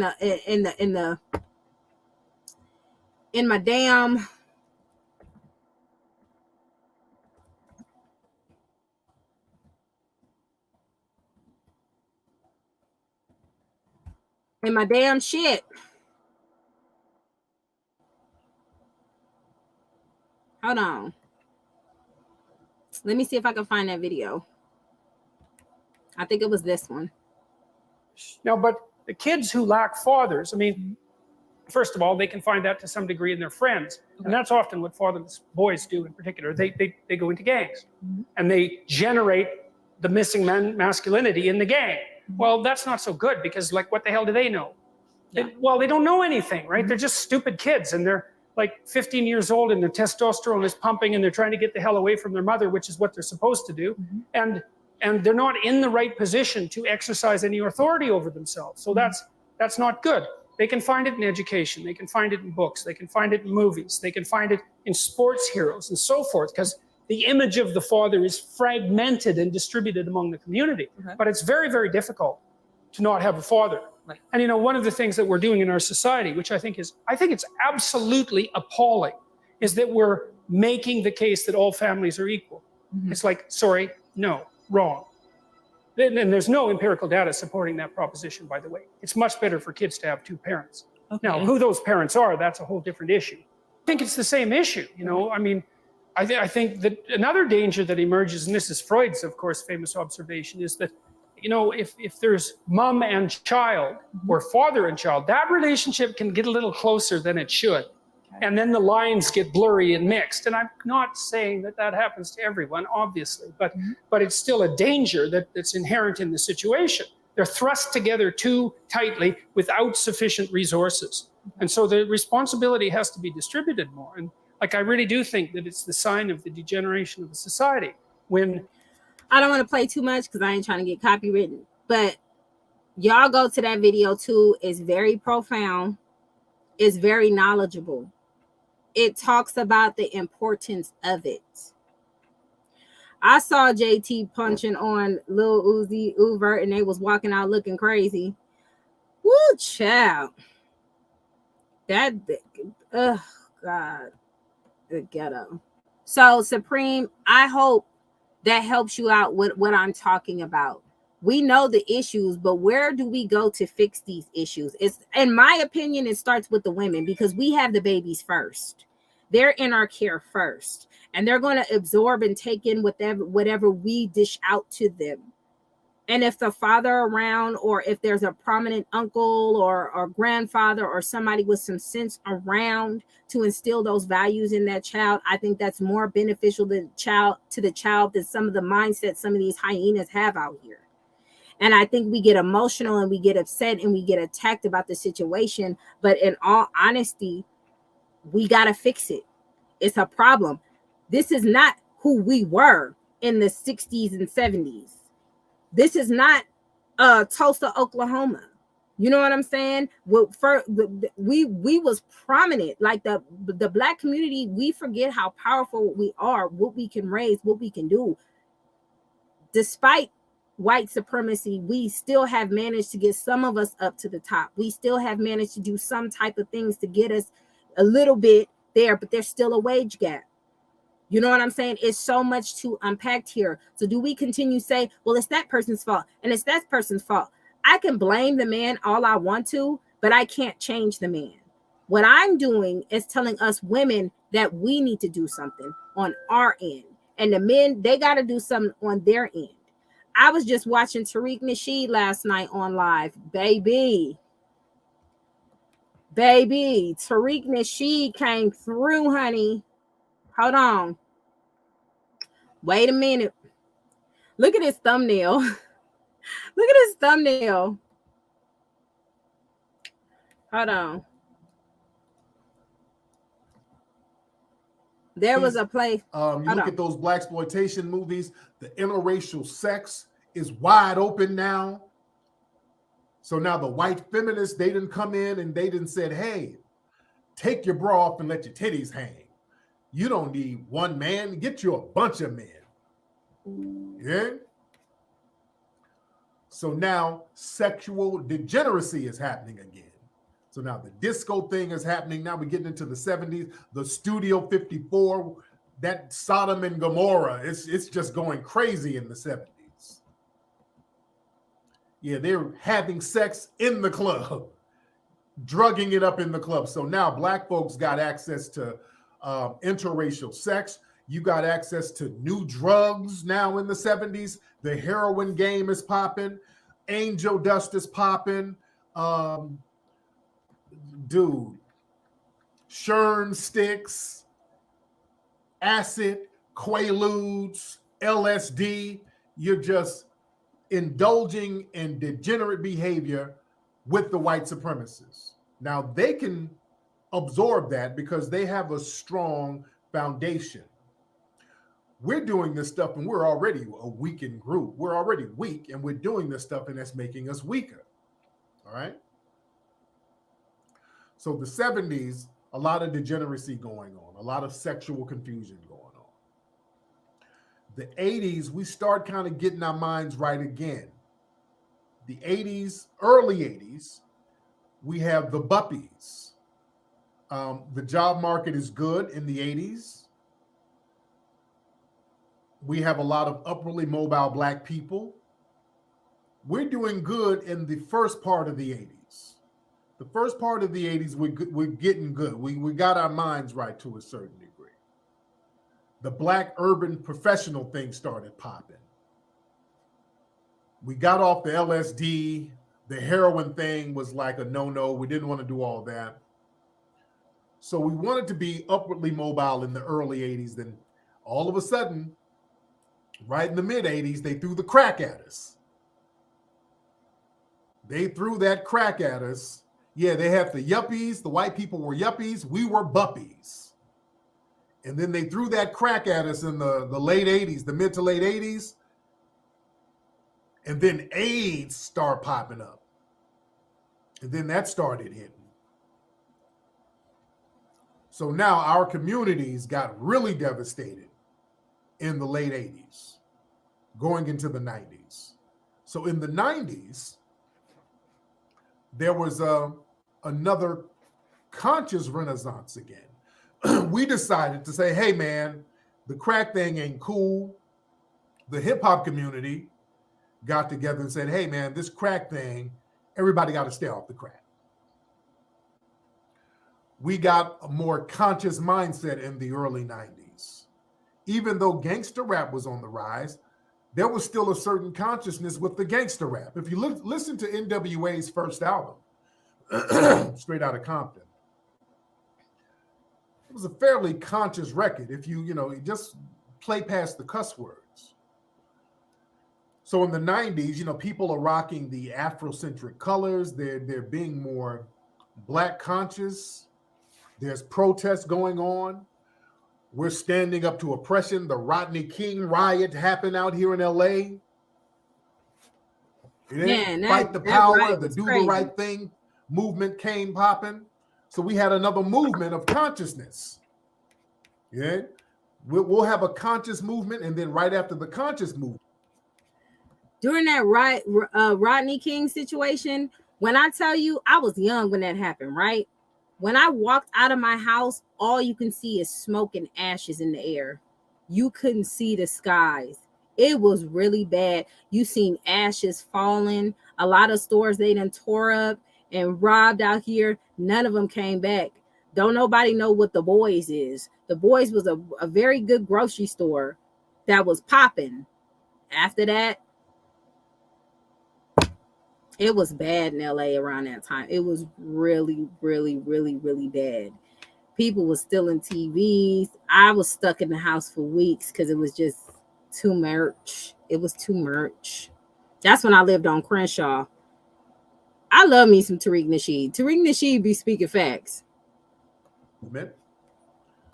Going into the mid-90s, and remember, in the early 90s, look at who we had out here. We had KRS-One, Public Enemy, X-Clan, ISIS, Sister Soldier.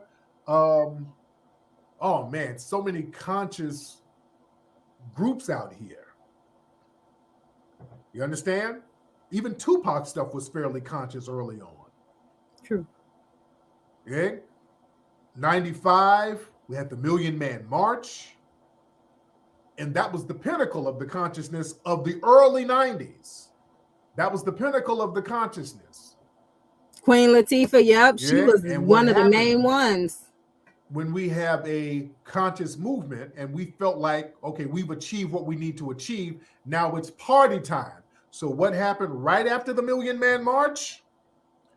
The rise of freaknik culture. Right after the Million Man March in 95, the freaknik thing was right bubbling under, and the freaknik thing started popping, and it reached the pinnacle 96, 97, 98. Those were the real popping years of freaknik. Freaknik got, it was starting to get popping 94, but it really went to the next level 96, 97, 98. It started to go downhill 99, 2000. That's when it started going downhill. So now the freaknik culture came popping. Yeah? So you had a sector of the freak chicks and the freak niggas, but that was a certain sector of society. But it was starting to become a little more normalized. Yeah? And that freaknik culture was there, but we kind of put it to the side and we went to it whenever we felt like it. It wasn't the totality of our society, of our culture. Even with BET, remember early 2000s, we're still coming out of that freaknik culture. But y'all remember on BET, early 2000s, you had BET at night. Remember, if you stayed up late, BET would save all the ratchet stank hoe videos for late at night. What up, Killer Squad? Yeah. So wait a minute. I want to touch on what he said. Okay, so y'all remember that, right? Y'all remember when they had BET Uncut at night, right? And you would have BET After Dark. Okay. Man, tip drill, all types of trifling stuff at night, but it would be late at night. It was a time where they did not show any of that stuff during the day like they do now. I seen so much ass last night. And everybody liked that song, I'm Black, My Booty Hole Brown. When I first heard that, I was like, ew, oh my God. Like, wait a minute. Wait a minute. Supreme, you kind of going a little bit everywhere, sir. Because first you said the white man was foolish. Most men in gangs have fathers in gangs. I was in a gang and it was encouraged to me to join a gang. Now, the fathers who are in gangs come from single women. The matriarch, if you go up on the scale of those fathers who encourage you to join gangs, they came from a single parent household.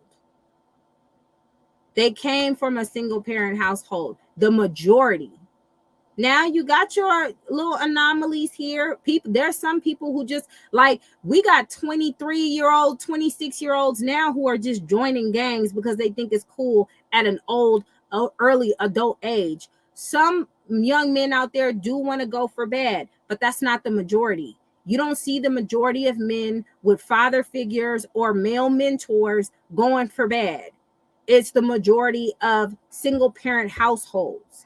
And those female single parent households. Studies and statistics have shown that.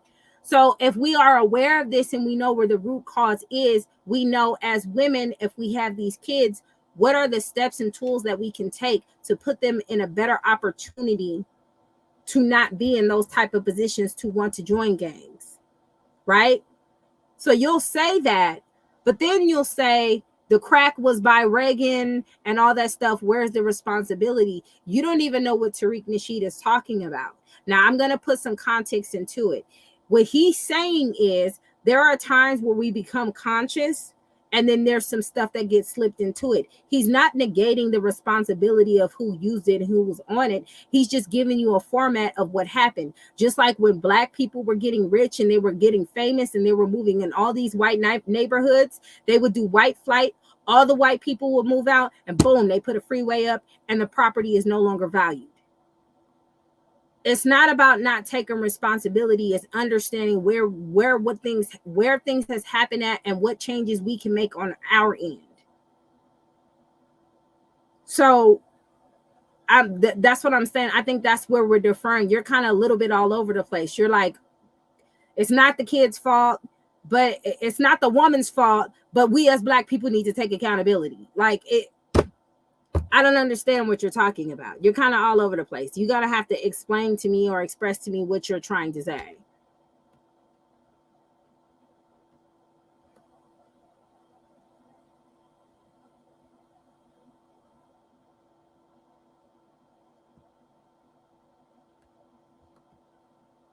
They started off for good, but really went right.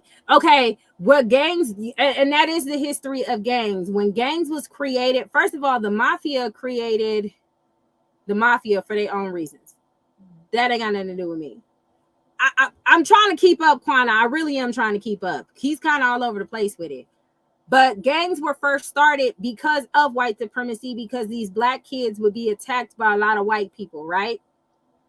And then they started joining together to protect themselves, correct? Then it turned into them stealing jackets. Then it turned into a whole ego thing, and it's a whole story on the blood. And the Bloods was created because of the Crips. They didn't want to be affiliated with the Crips. The Crips wasn't even called the Crips. The Crips was called, oh my God, I cannot believe I don't remember what it was called. Community. Oh my God. The original word of Crips was, Killer, I know you know. It was something positive when the Crips was created, but the newspaper article came out and just called them Crips, and the niggas just went with it. They didn't come out being called Crips.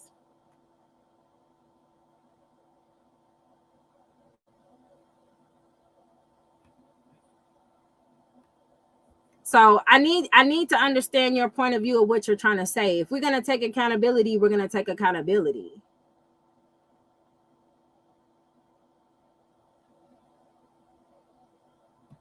Hold on, because there's a different energy.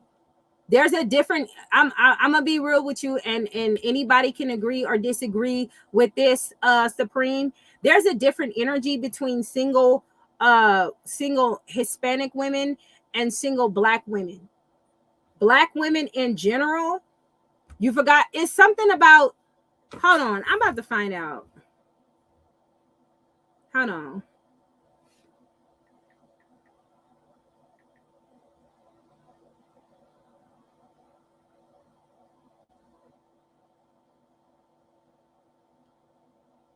Common revolution in progress. Now, how fucking powerful is that? Common revolution in progress. So they didn't create it to start killing themselves. It's just something that got warped, and then people did remember the trains coming in the neighborhoods with them releasing the guns. The Crip was put into an article, and they just put Crip, and they just went with it. So, common revolution in progress. That don't sound like somebody who's out here trying to get other Black people. You know what I'm saying? I'm just saying that's how it started off, but it just, went left. Right. So, us Black women, we are very strong, right? I'm not strong. I ain't got time. Y'all do it. Get somebody else to do it. Okay. We have an integrity about ourselves, and we try to do everything on our own, because a lot of us do not want things being held over our head. A lot of us, we always was taught to be single, independent, doing yourself. You can't benefit from a man's presence. There was a lot of women somewhere down the line who did not agree with their mothers and their grandmothers living the lifestyle that they lived with their fathers or grandfathers. There are some women out there who just are not the marriage material or marriage type, or don't want to be tied down to no man. I personally know people who look down on their own mother for being a housewife, and that's fucked up. Even though she raised them and she didn't get abused, she was very well taken care of. They're like, I don't want to be a housewife. That's lazy. So you got some women out here with that mindset. But after a certain amount of time, some women get lonely. Women, we just, some of us are wired that way. Women get lonely. So what do? They end up going out here having fun and doing their thing, and they get caught up in a situation they don't want to get caught up in there. They're out here having it, and then boom, you're a single mother. Shit happens, right? So now that we understand what it is, what are some things that we can do to prevent this shit? Okay. You are so stupid, PJ. It got warped once they pulled up all the leaders in jail. Okay. Tukey and Raymond never helped the community. We not gonna act like it. Did I say anything about Tukey and Raymond being activists of the community? I'm confused, Supreme. Where did I say that at?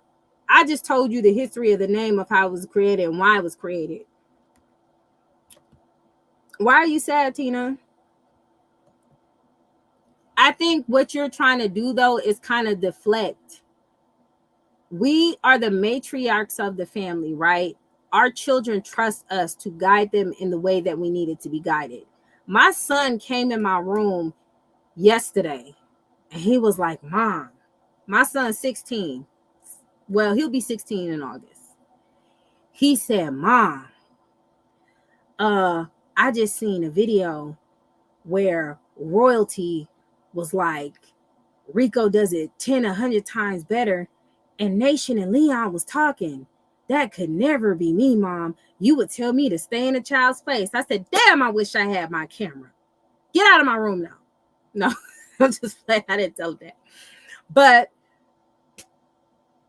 your children trust the women to guide them the way they need to guide them, right? And it's not just me raising my son. My husband is helping me raise him. So when there's times, and these boys got testosterone, okay? These boys got this testosterone that they got built up, that they need to be let out, that they need to be, they need to put that somewhere, right? They need to do that. So if they get out of line and I don't want to deal with that, my husband got me 100%. I don't even got to say nothing. He already, it's a tag team thing. Okay. It's the benefit. And we need those type of things in the household. It don't even have to be mother and father, boo-boo. Whatever happened to it takes a village. Whatever happened to that. What I'm saying is, as a Black community, we have lost our value somewhere. And here are some tricks and some things that we can do to try to patch it up a little bit and fix it and go another way. Yeah, there are some women who look down upon their mothers for being housewives. There are some women who are like that. Oh, I'm never going to be that. I've heard it come out of their mouths, and I would just look at them like, well, what's wrong with that? Like, why? I mean, if you don't want to be a wife, that's cool, but I would never look down on a housewife because they're raising you. If like, there's some instance where there's two parents is working and they're never home for the kids. So if there's a woman that could be home for their kids, that's a blessing. And a lot of those women who are getting raised, some of them look down on their mamas for that. And that's fucked up. They don't know how much that a blessing is that is. If the man is going out there handling business and stuff and mama's home and you have a problem, you can talk to mom. You can say mom got your back from that point, and then when dad get home, whatever we need to do, whatever. But it's a blessing to have a woman in the household. And nowadays you can't even trust people with your kids. Okay, I was talking to Des about this the other day. When I used to work, my husband decided for me to stay home because one day when I got off of work, and I'm working on base, okay, on a federal government facility, okay, I go pick up my child from the daycare. I see this little white baby crawling,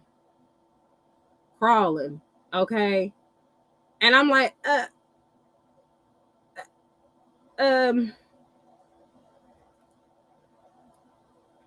white baby, like who white baby is this? I was so confused and just like scared because I'm like, what do I look like picking up this white baby? I'm gonna pick up this white baby and I'm gonna go inside and I'm gonna pray that they don't think that I tried to kidnap the baby. They shouldn't, because they had cameras everywhere. But I was so confused on why they did not know this white baby was outside. Came home, told my husband, he's like, well, you quit. I said, what? You quit. It was fun. You can go on, put in your 2 weeks, do whatever you need to do. But if we can't depend on military motherfuckers to watch our babies, no. That was it for him. So it's a blessing for a mother to be at home with her offspring, because you don't know what kind of people these are. And they weren't bad people. It's just some way, somehow or another, that white baby ended up being outside. And I was just like, child, y'all should have thought. I promise you, it looked like I saw a damn ghost. It looked like I saw a damn ghost.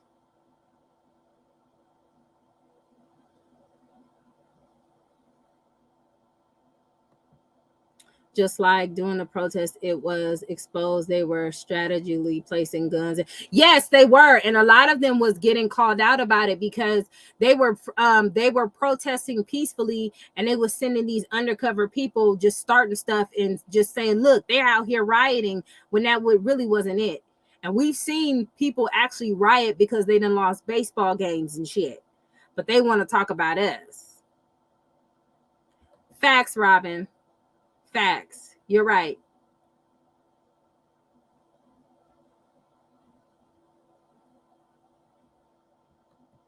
True. But I believe there's an agenda behind that too. Because if women feel like that they're on the top and they're individual and they don't need a man, when we are on top and we running things, how easy is that to take it from us? We've seen that happen to a lot of people. They threaten to take things from us, and how do we defend ourselves? What up, Rico?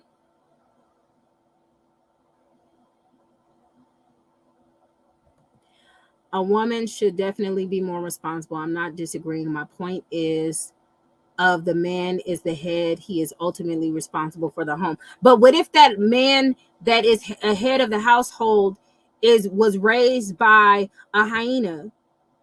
And that's what I'm saying. Like, you cannot deny the fact that there's a lot of women out here who are not wrapped too tight. They crazy. Look at Tokyo Tony. Okay, look at Blueface Mama. So is Blueface supposed? What head of the household is Blueface supposed to be in? Look at his upbringing. Look at his mama. It still starts with the women. It still starts with us. If we start vetting these men properly and choosing correctly, okay, because we all make mistakes, honey. We all have. We all been here. Ain't nobody perfect, boo-boo. But where can we fix it? That's what I'm saying. Like, even in my situation, I ended up having children with somebody that we did not get along as far as relationship wise. So that's no longer a situation, right? Now, if I would have had baby daddy after baby daddy after baby daddy after baby daddy after baby daddy, can I keep blaming the man, or do I need to blame my vagina and myself for not having enough control and vetting men properly? It's some women out here with 4-5 baby daddies. Okay? It's a lot going on. So you got to look at the psyche and the development of that woman. A lot of us women need counseling. There are things that we're still suffering from through slavery, and we don't even know it. I feel like out of a lot of the women in our community, what up, Rico? You've been driving a track from home. Drive safe, man. Get some rest. Over the road is rough, honey. I don't. You're right. You right, Killer. The father is supposed to vet the man. The mother is supposed to vet the woman. Both parents are being available is very important. You facts on facts on facts. He not lying. But let me tell you something. Let me tell you, because this is a good conversation, because these are the kind of conversations we need to have, because we're not always going to agree with each other on certain things, and sometimes we are, but these discussions are definitely needed within us for us to grow, right? So I'm going to give you an example. The men out there who got their heart broken by women, who did you talk to give you your game about women? Was it the man, or was it your mama and aunties in them? There are so many aunties and mamas in there giving other boys and sons, men, game about trifling women. Are they not? Because not every woman is prominent. This is why I say hyenas. There's a difference between a single mother, because you can become a single mother by a father. You could have had you could have been married. Well, that's a widow, but you could have been in a relationship with your baby daddy. Like Lauren London, she was on her way to marriage, right? Nipsey got killed. She's a single mother. You get what I'm saying? So you can be a single mother from situations like that. But I'm talking about the hyenas. I'm talking about these trifling women out here talking about they booty hole brown and shit. Like that was just, I don't know why that stuck with me, but I am kind of low-key traumatized by that. But what'd you say, Tiffany? I love being a housewife. I'm still able to travel, shop. Can we talk about it, Tiffany? Being a housewife is the shiznit. I love the fact, like, when the school call me, I'll be right there in 5 minutes. You know what I'm saying? We hold down the household. We do our thing. Housewives do. Even the housewives who don't have businesses and just stay home, that's a job within itself. You know what I'm saying? Be taking care of your kids you got to wash their ass. You got to nurture them. You got to think. It's a job. You know what I'm saying? You got to cook for your family. And last night, my kids, they so funny. They were so happy because this is the one time out of the month I agreed to have fried chicken. Okay? Because most of the time we're eating baked chicken, ground turkey. We not trying to, do too much, right? We're trying to be better with our eating. So my kids was like, what? Fried chicken, right? I made fried chicken, right? And they were so happy. They were excited. It was like, what? Fried chicken? Oh my God. You would think I would have never ever fed these children how they was raving over some damn fried chicken and macaroni and cheese. Because I stopped cooking all of that shit. But we as the women, we being housewives is very important. It's like the most pivotal part because we're nurturing our children, we're feeding our families, we're feeding the men in our household so they can have the nourishment in their bodies to keep going out there and fighting out in the streets and doing what they need to do. It's important. I think with white feminism, it has taught us as Black women that we need to be independent. We can do it for all ourselves. And a lot of these women a lot of these men that us women complain about be son husbands. And son husbands don't necessarily have to come from single mothers either. They can come from married women who are miserable in their marriage and rely on the son to take up whatever the husband's not giving. I've seen that too. That's why I say it's very important to vet properly. Okay. My husband, his mother and father was married until the day his father unfortunately transitioned. Okay. And he saw the importance. He said he remembers early in the morning, he could smell his dad's cologne. His dad had kissed him on his forehead before he went to work. Okay. My father-in-law was an aircraft mechanic instructor. Okay. So he didn't have to get his hands dirty, honey. He was a very prominent man. This is the type of energy you want. His mother, amazing housewife. Made sure the kids was in order. The kids looked nice. The kids needed to go where they needed to go for school, hair done. All of that stuff is important as a whole.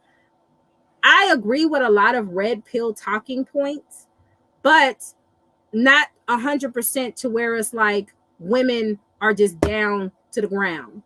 It's a balance. Life is a balance. That's why it's a such thing as yin and yang. And what I'm saying, us as women are people we need to be talking to. Tariq Nasheed addressed a lot of men, calling them dusties, telling them, I remember when he said something about if you are in your 30s and you ain't got your shit together by the time you 35, you never gonna get your shit together. So a lot of these men who get on other men are harder. Men are harder on each other than women are harder on women. Women, we be like, girl, it's okay, Bookie Bear. We don't be like, girl, you better knock it off. We don't ever do that. We go, it's okay. You're fine. You're a little butterfly. You're the victim here. You're innocent in this.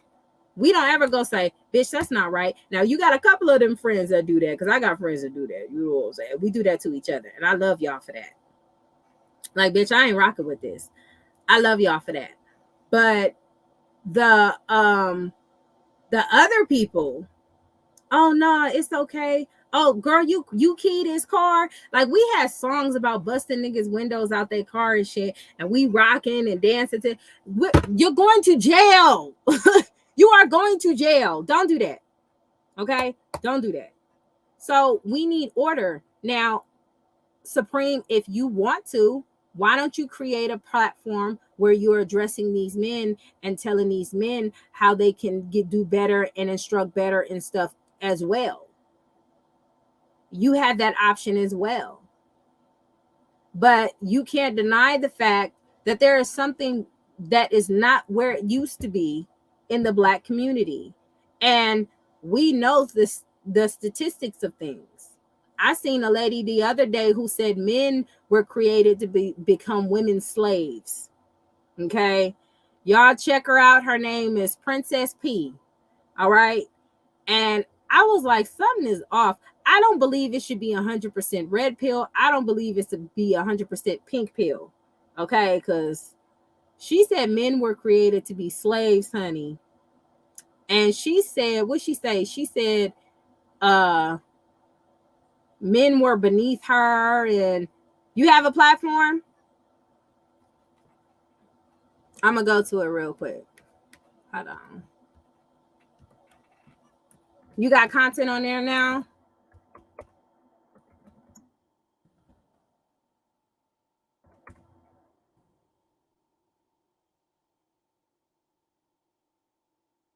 Oh, that didn't work. Hold on.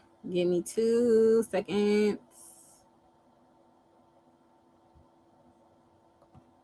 Give me 2 seconds. Why is it not let me? It's not letting me click your name. Ain't that up out of? Oh, you got a different channel? Well, what's the channel? Man, Princess P is crazy, child. Okay, hold on. She said men are supposed to be slaves, and they took the women's position because the women. Oh, hold on. They took the women's position because the women's position was supposed to be the head, right? She said the woman's natural order. Did I spell that right? No, did I? Oh, okay. I spelled that all wrong. Hold on, y'all.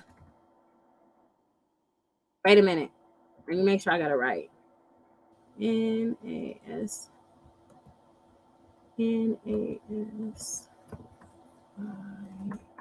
Why do I keep wanting to put an H there? Did I do that right? Okay, I think I did that right. So let me just squeeze these two together and go here.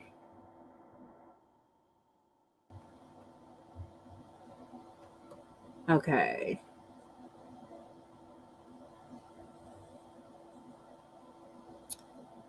Alrighty then. Hold on. Oh, wait. There's no Y. Okay, my bad. I'm trying to get it together. Hold on. That's you?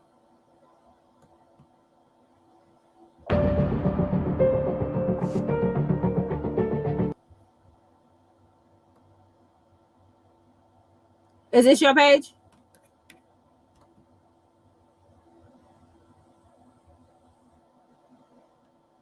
Is this your page?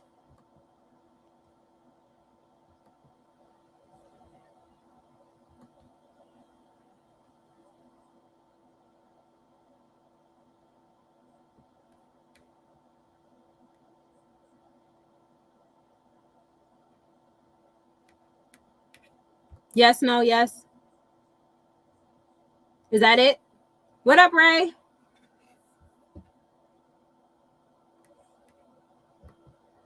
That's what's up, TNT.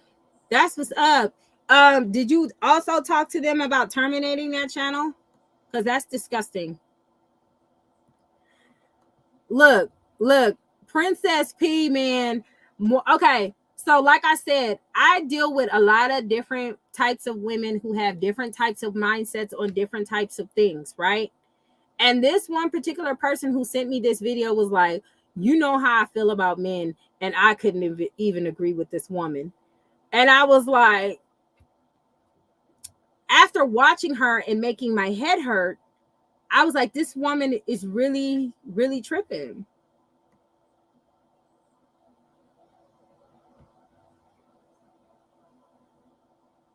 No, we not on that hyena today. She'll be for another day. She been kind of quiet. It's in my opinion, it's been quiet for me. Okay. All right, cool. So do you mind if I go to one of your videos and look at it a little bit just to see where you at? Because I am interested in seeing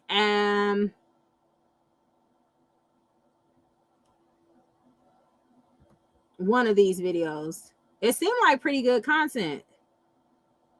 If y'all go ahead and subscribe to Nasaya TV.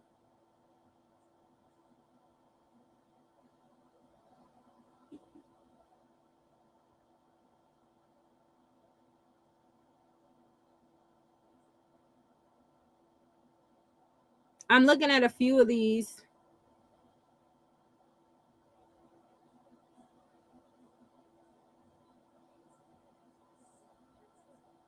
Vitamin D and the virus of vitamin D, the pandemic in the Black community. Did you question about that? Were you saying like, cause did you get COVID?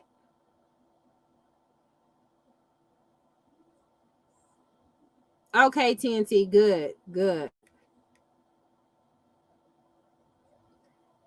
They gonna take her channel down, girl. That girl's a bag of pecans.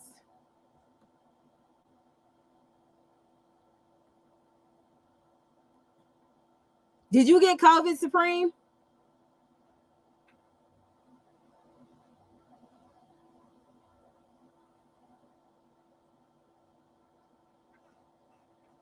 If anybody, whoever got COVID, and I'm talking about like in the beginning of the pandemic, press 1 in the chat. It's all right, Rico. Just push through, man. You got to get your bones. You're a rookie. You got to get your bones, man. And the way they do new truckers, it's crazy. They really, who you driving for? If you don't mind me asking. Okay, you got COVID. Okay, you got, so press type 8 in the chat if it was really bad. Type 9 in the chat if it wasn't that bad.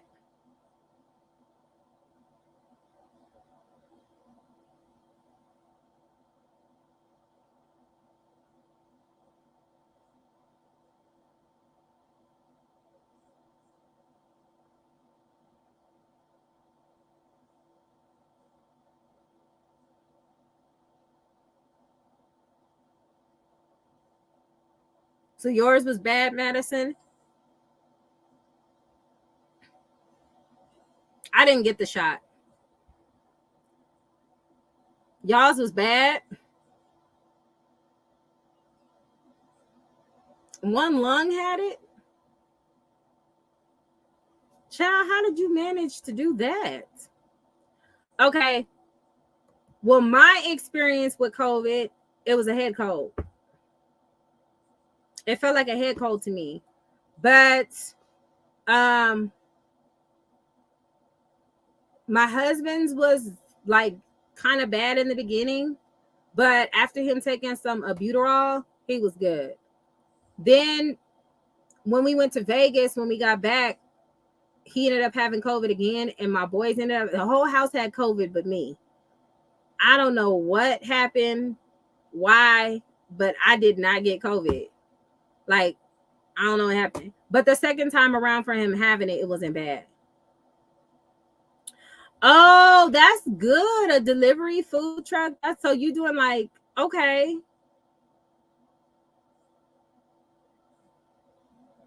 Okay.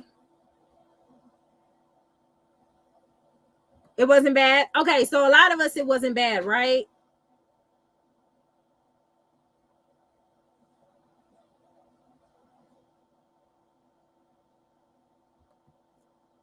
Thank you, Run, for the roses. I appreciate you.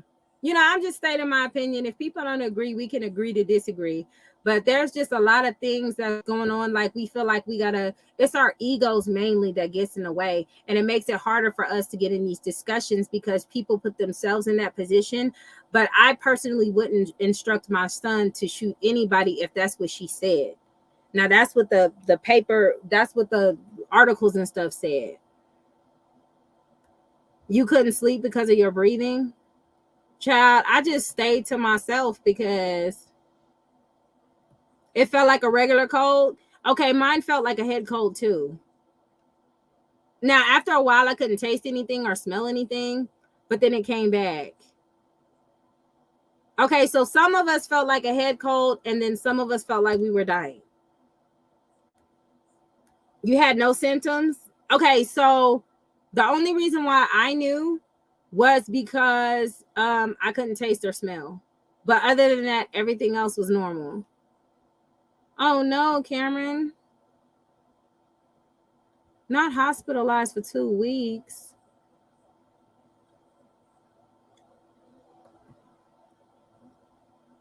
Oh, girl, I'm sorry. I'm glad you made it though. I got you. I feel you, Rico. I feel you 1,000%. Hold on. Let me go to before I get sidetracked, I'm gonna go to one of these videos. Oh, I was not trying to do that. Hold on. Okay. You said go to Beyonce. Let me see. Beyonce, Sasha Fierce, the Hindu serpent.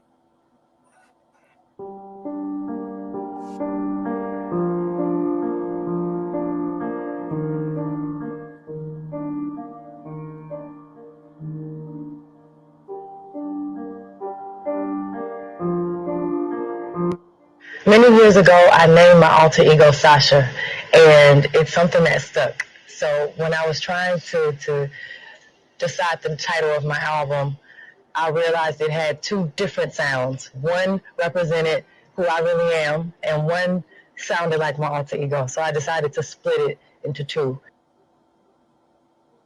What's up, YouTube? Back with another video. And before I get into it, just want to remind you guys to don't forget to like, subscribe, and also don't forget to hit the notification button. Hold on. And with that being said, I'm sorry for your loss, Pop. That's unfortunate. My father-in-law passed from COVID.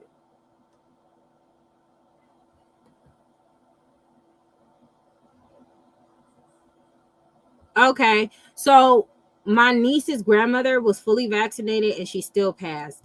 So at that point, I would say maybe, I don't know. I know that Riza Islam was discussing a lot about it, but it was some people who do it and it's some people who don't. Okay, so you saying she practiced, you said she practiced witchcraft. Hold on, let's keep playing it. I kind of want to focus on the industry a little bit. And by the name of the title of this video, you can already determine, I guess, that it's going to focus a little bit on Beyonce and the use of the name Sasha Fierce. So I want to touch on that name in particular. I know there's been all kind of videos that kind of dealt with Beyonce and her name Sasha Fierce, and people coming to all kind of conclusions and different connections or whatnot. But there's some things that have not been pointed out. So I want to look at the origin of that name and the meaning behind that name, and to give people a different insight and something else to kind of work with.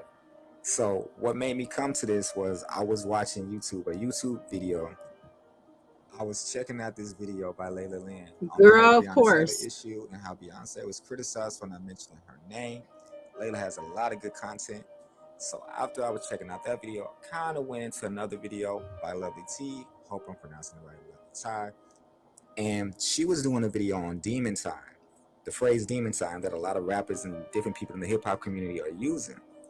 And she pointed out how the many ways the industry takes something negative or something wicked and they try to turn it into something positive or something good so that people can get used to it and it can get in your spirit, into He your said mind. just watch it. She also mentioned Beyonce's use of the term in the remix of the song Savage.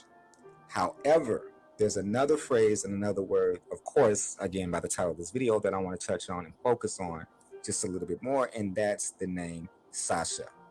That name, that word and that name is rooted in an entity in ancient Hinduism that fell from heaven to earth, similar to the story we hear in the Bible about Satan falling from heaven to earth.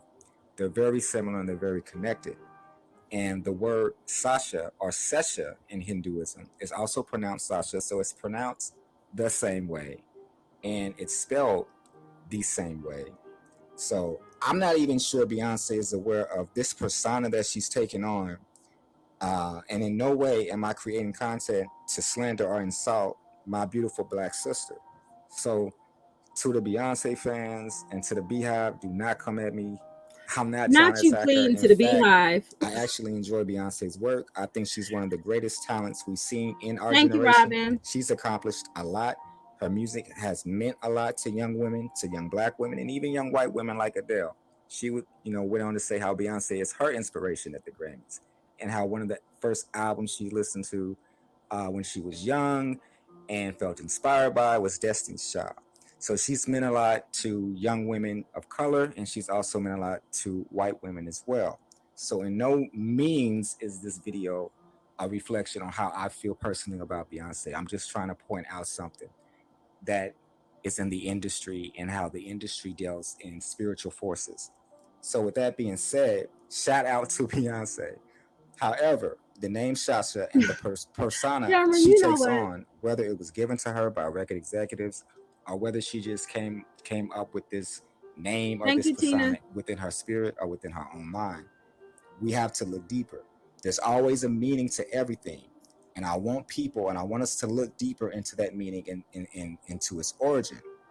And with this name and this persona that she takes on when she's on stage, giving her all, giving her heart out, giving 200% to put on the shows that she puts on, as she's taking on this persona, we got to go back into ancient history Thank you, to a Delaney. place called India and to a cultural lifestyle called Hinduism. So we're going to look at that name, Sasha. Sesha, or as it's pronounced also Sasha, is the Nagaraja, or king of all Nagas, and one of the primal beings of creation. We're going to kind of get into the word Naga, but not at this moment. So continuing, it says in the Puranas, niggas. Sesha is said to hold all the planets of the universe on his hood. Thank you, Pop. And I'm to sorry for constantly yours too, sing the boo. glories of It's the God difficult Vishnu when people from all of his transition, but mouths. He is sometimes referred to as Ananta Sesha, which translates as endless Sesha or Adisesha, first Sesha. I don't know if I pronounced that right.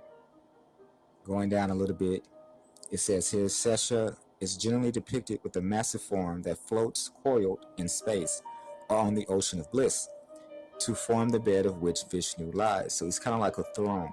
You know, Vishnu kind of sits or lays on him.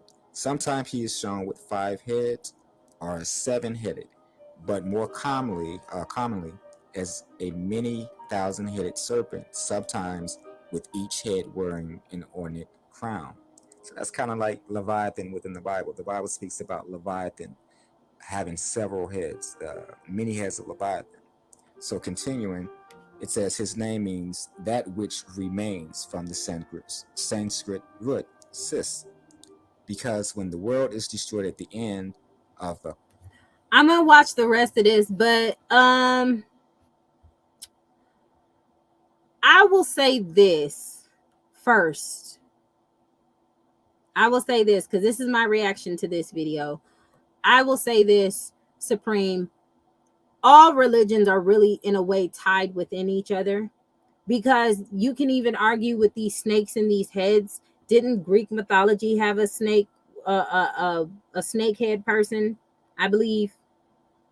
And they called I forgot what they called them. I think it started with a V or something like that. But you break it down? Okay, cool. Well then let me just watch it then. Shit. Hold on. Kalpa, Sesha remains as he is. Now I want y'all to check this out. This right here is real important. Now check out this word. Remember that Sesha is also called Ananta. So we're going to look at that word. So it says that Ananta, which is a term that means endless or limitless, it also means eternal or infinity. In other words, it also means What up, Tori? Welcome infinitude back. Thank or you, unending, Cameron. expansion or without Thank you, limit. TNT and Des. I Ananta is appreciate the y'all. Seshanaga, the celestial snake, the cosmic snake, on which Lord Vishnu reclines. So going down, we're going to read a story that kind of explains the background of Sesha or Ananta. It says, according to the yoga school, Ananta is the serpent of infinity who eavesdropped on the secret teaching that was being imparted to the goddess Parvati by Lord Shiva. The secret teaching was yoga.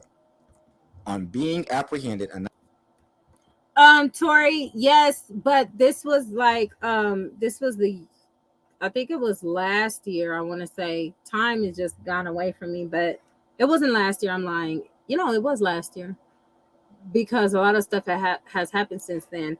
My father-in-law passed from COVID. So we were just talking about COVID, and then Pop expressed how she lost her mother due to COVID. And then I expressed how I lost my father-in-law due to COVID as well.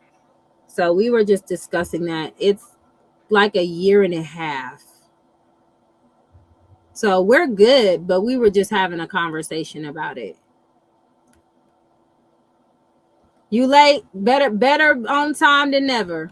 And now we're reviewing Supreme's one of his videos, because we were having a discussion about what happened with the young boy who shot somebody for the defense of his mother. We were discussing that. Then were discussing a couple of other pro-Black things within the Black community and ways we can fix it.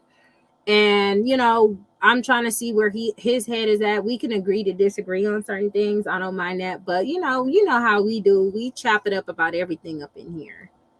So now we're watching his video about Sasha Fierce and the Hindu Ananta was serpent. sentenced by Lord Shiva to impart that teaching to human beings, for which purpose Ananta assumed the human form and was called Patanjali.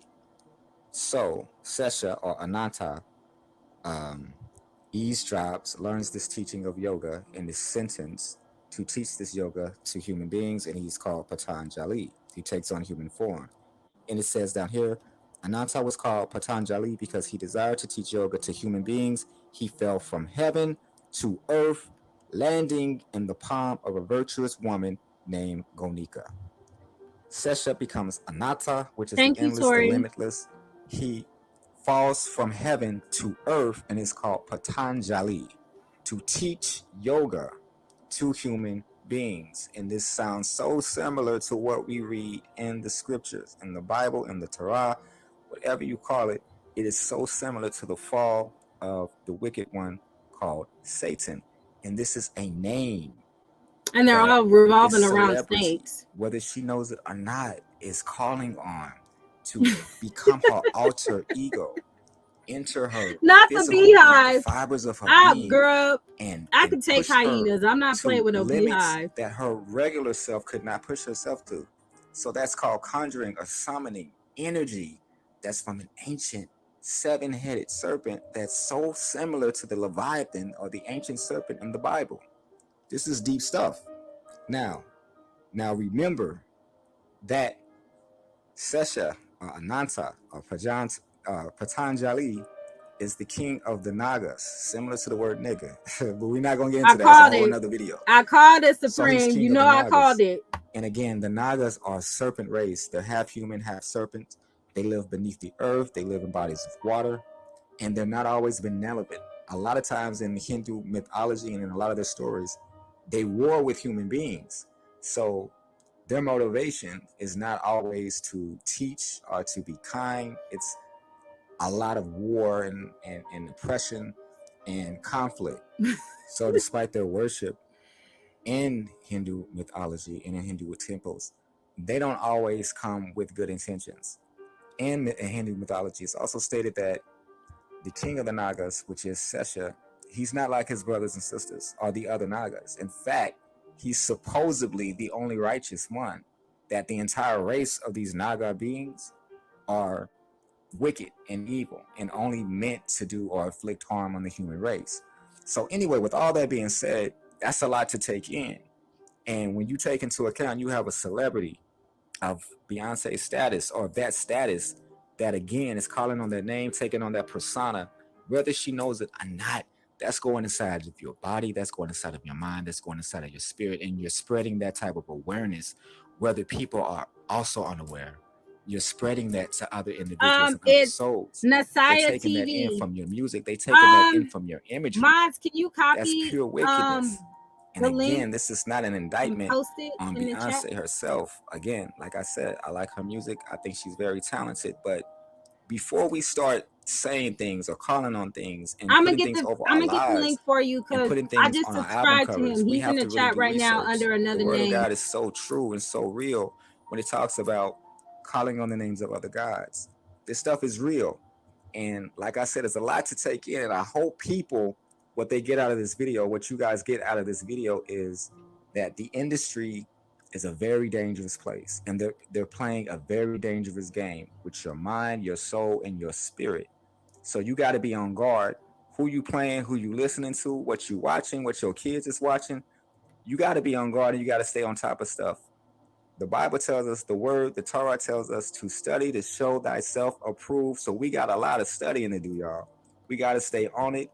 We got to read that word and keep our spirits intact and keep our spirits aware at all times. So again, I didn't want to make this video too long. I just want to point that out about that name in particular, about what it means, the origin, what it connects to. With that being said, I'm out. And until next time, I'll see you guys later. Okay. So, Supreme, let's talk. Let's talk, Supreme. Go to his page. Let me see if I can do it. Hold on, I probably can do it from here. Let me just turn my volume down. I'll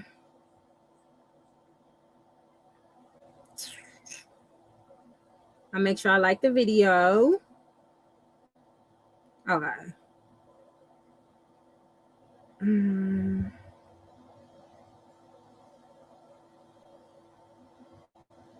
It is interesting, Robin.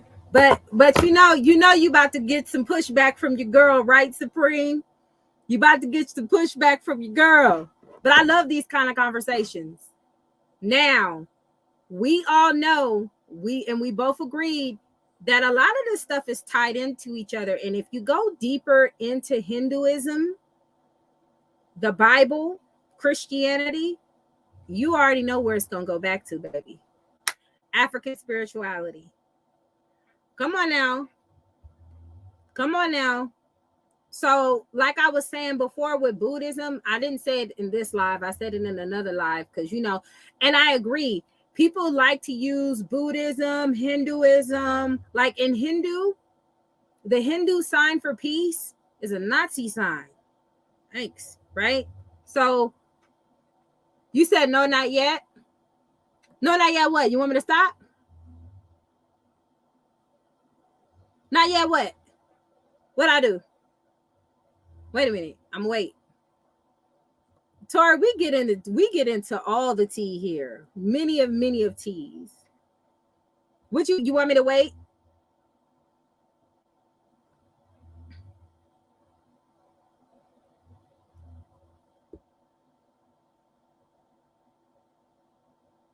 Okay.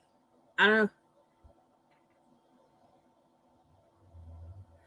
Okay, calm down. Okay, because we not gonna be scared of the beehive. And it's not even really about Beyonce, in my opinion, because the Barbs ain't either. The Barbs is out of control too. I'm sorry, they ain't got nothing on Barty. Barty Gang ain't got nothing on the damn Barbs. Them heifers is crazy. Man.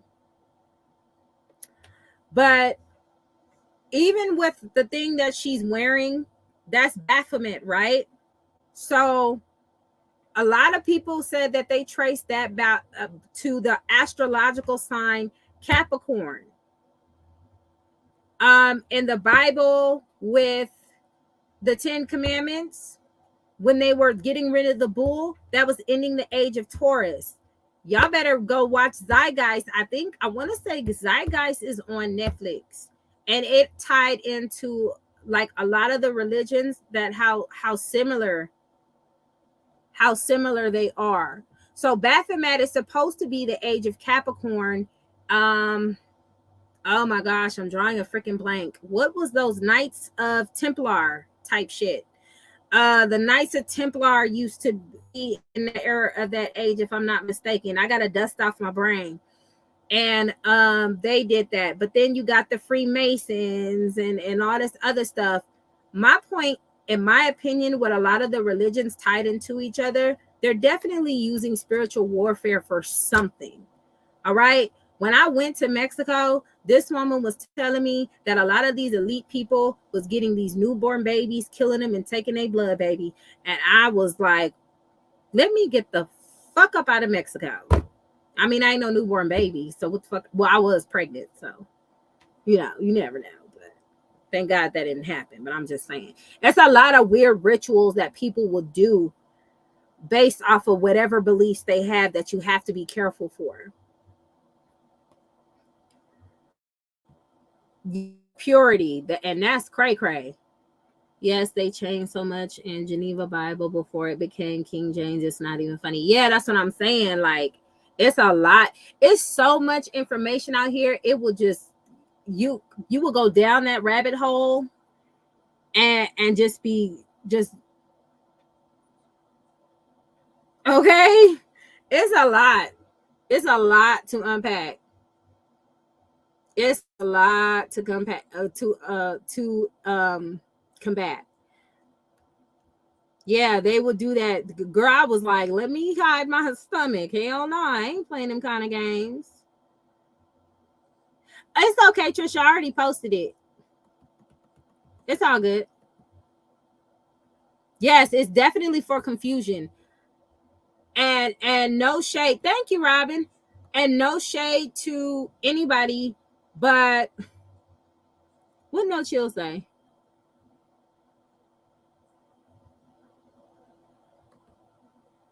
What? See?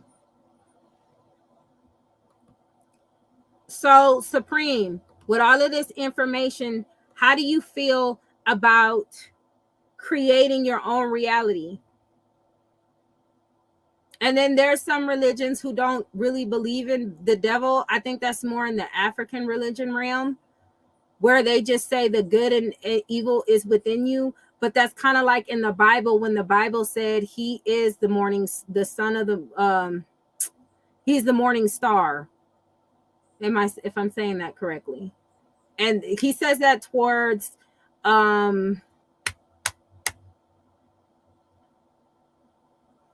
Revelations. But in the beginning of the Bible, he mentions the morning star as Lucifer or Satan, one of those, because I'm supposedly now those are two different people. So I can't even keep up with the information that's given to me because it's so much. Okay, so we're on the same page. It's truth to all of it. Okay. Well, you know, I enjoy your content and some good points to it.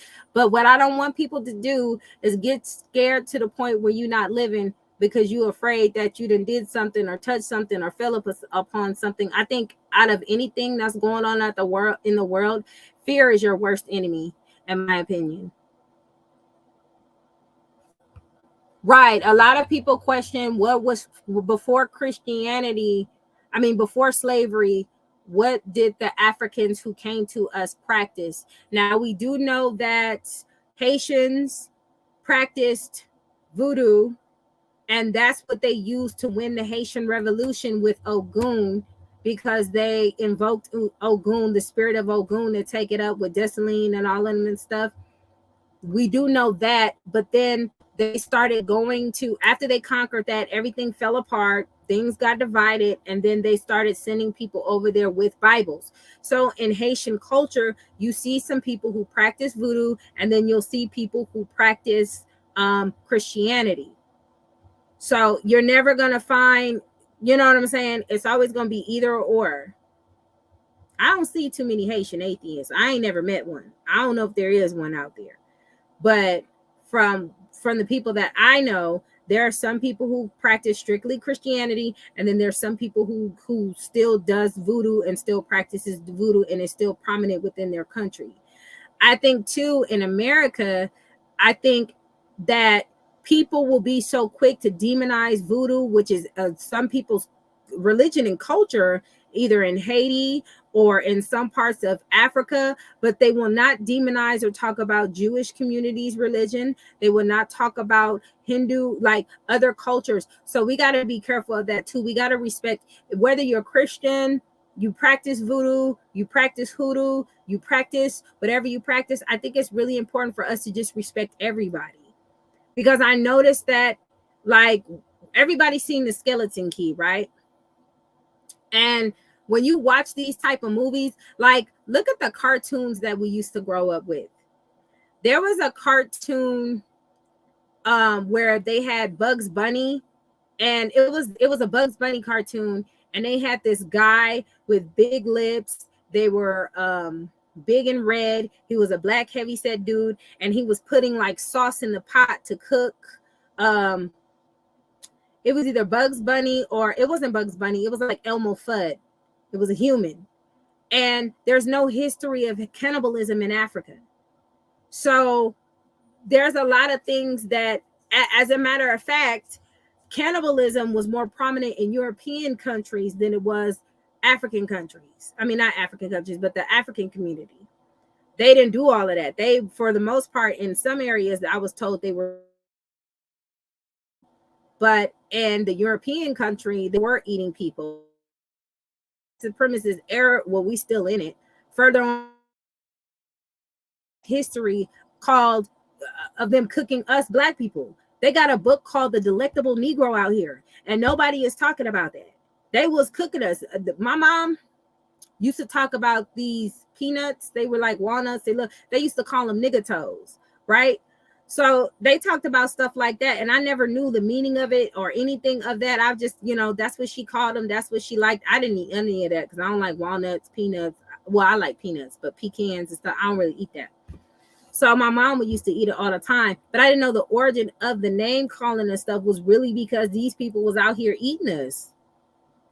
So I say that to say this.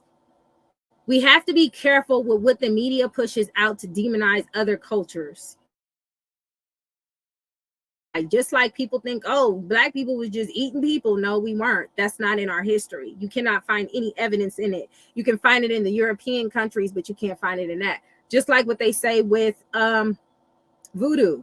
Like my first interaction with voodoo was the skeleton key, how the lady was just snatching up bodies and switching up bodies and stuff like that. And it was a scary movie. You know what I'm saying? So, and then even the Princess and the Frog, they got this evil man doing voodoo. But if you look at National Geographic and all these people who go to explore those countries and talk to those countries, the majority of those people talk about peace and prosperity and living and surviving. They don't be talking about all the shit that we be seeing on television. So you just got to be careful what you put into your psyche and what you're allowing to control you, because it can fuck your life up. And even with I won't even say Christianity, the Catholic culture, you saw all the crazy stuff that they be doing to these little boys, and everybody act like it just don't happen. And that's disgusting. It's really disgusting. And then they have the Black Madonna, a lot of the stuff that's stolen. Where they got it from. They done took it from. A lot of people were happy when transition because they said that she stole. We need to give Africa their stuff back. It's a lot. I'm telling y'all, if y'all go down a rabbit hole, y'all gonna be studying all day, all night. It's so much information out there. It's so much. It will drive you nuts. It will drive you nuts. But some of this knowledge you need to take in so you can just be aware of it. But there is spiritual warfare going out there. I believe the stuff that you watch and that you put into your psyche does affect you. How many of y'all went to sleep on a horror movie and dreamed about the same nigga that you was watching in a movie chasing your ass? You're really putting that stuff in your mind spiritually. You're really feeding your brain that stuff. When you can have an argument that night and dream about the argument and dream about killing somebody, you know what I'm saying? Or doing something to somebody because you put that stuff in your psyche. That's why a lot of people who try to practice creating your own reality will say, don't watch the news before you go to bed because it's nothing but negative stuff in there. A lot of the stuff that they do when we get killed by the police, what's the first thing they do? Controversy starts. They want to make us angry. They have movies about it. Like if we got to get them angry. We got to get them angry. You know why they do that? Because Black people, we are very emotional people. We are very connected to the earth. We hurt. Like somebody we know can lose somebody and we feel that. You know what I'm saying? We feel for that people. We're very reactionary people. And we love hard, like we're really connected. So we got to be careful on what we put in our psyches. Oh, CBTV, we just chopping it up about spiritual warfare and stuff, white supremacy. You know, we just talk about a little bit of everything. I know about it. Some of my aunts are into voodoo, Texas and Louisiana, and I don't deal with them. Okay, do they like try to put stuff on people or try to like deal with people? Because like they say voodoo, and then a lot of Black Americans, they practice hoodoo, and a lot of that stuff, where it come from?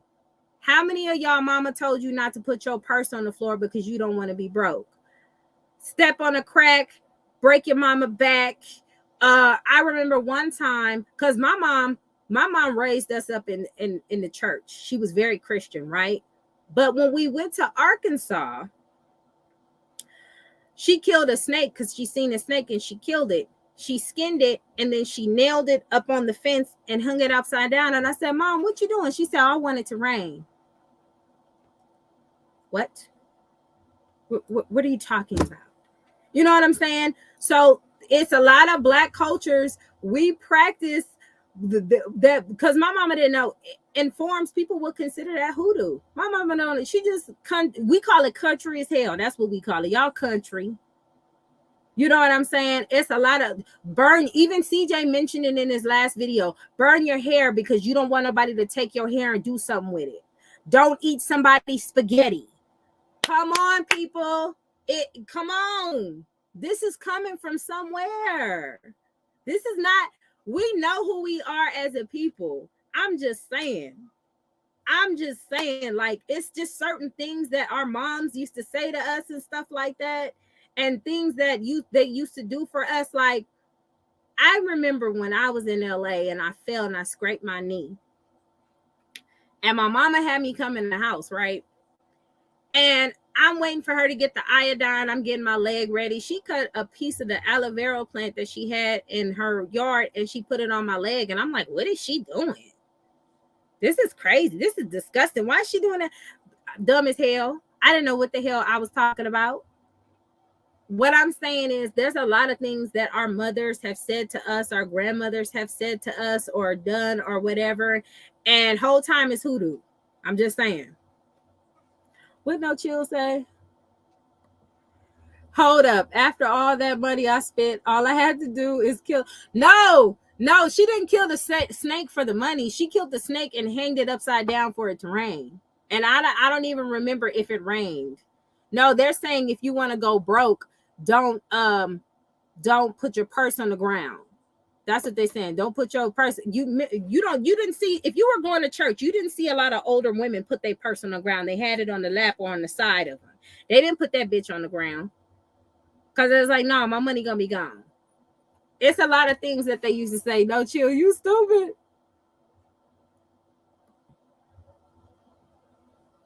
Yeah, we didn't have a hospital. We figured it out. Herbs.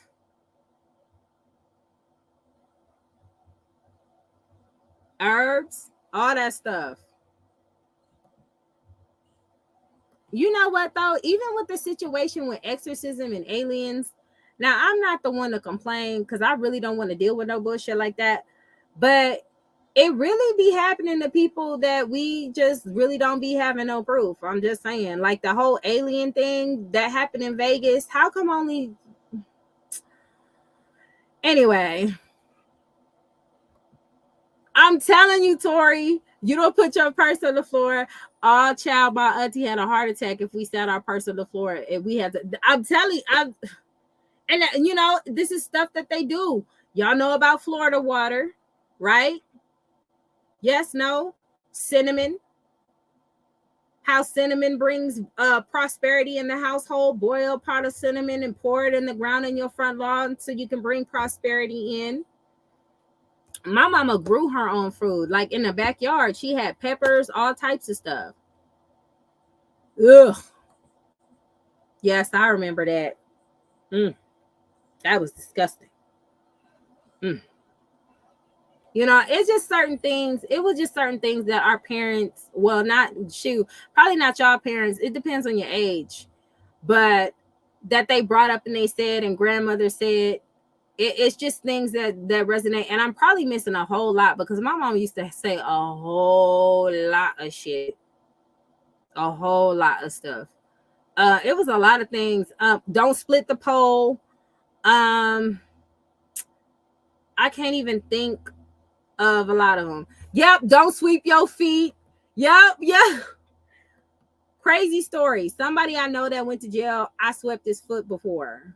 I didn't do it though. Like, yikes. Yes, that's what I'm saying. Like all these things, like they had all these. I don't know. But it's ghetto. Yes, I remember that. I did sweep his foot, and then he turned the broom over and spit on the back of the broom, but it didn't help because he ended up getting locked up anyway. But I do not believe that was because I swept his foot. I don't care what y'all say. Shit happens, goddamn it. I'm just saying. I sweat other people's foot before. I'm pretty sure that they, don't raise your umbrella in the house. It's bad luck. One sock is bad luck. Don't break a mirror. They call them superstitions. 9:15, what time? PST or EST, man? Because I want to get to the airlines. Splitting a pole. No, I didn't, Tori. I did not. I swept other people's foot. They were just fine. Okay. Don't cross my house up. Go back outside and come in through the door the way you left out. Yep. Yeah. It's so many things.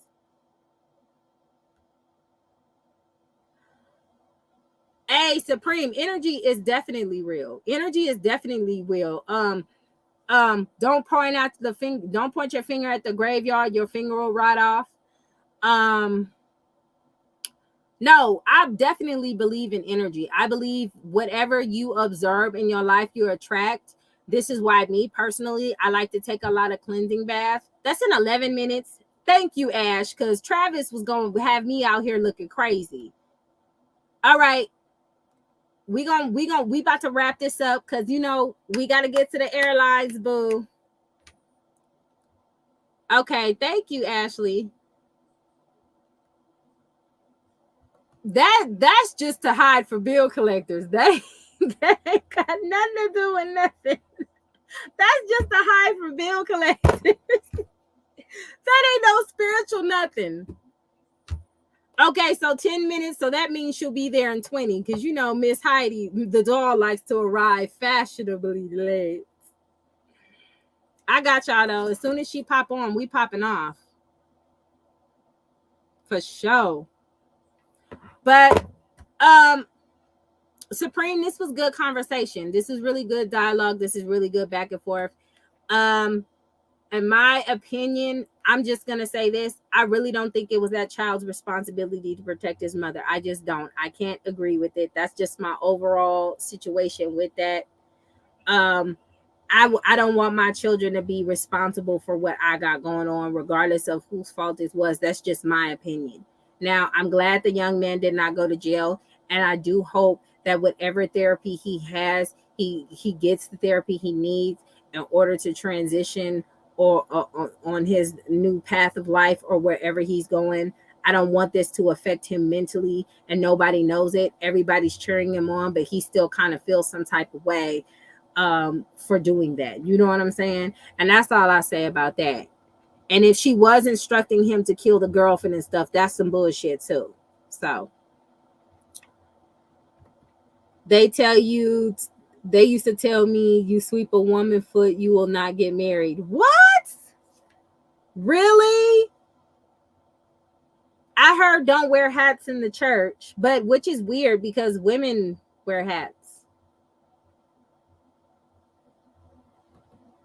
Some of them are true. My great aunt was a medicine man who she used herbs to heal people. Okay, yes, so that's what I'm saying. Like that's African spirituality that's been passed down to us and it's been warped a little bit. We don't really talk about it too much. But I know a lot of sore throats that I've had. My mama used to tell me to boil some hot water, add some salt, and gargle it.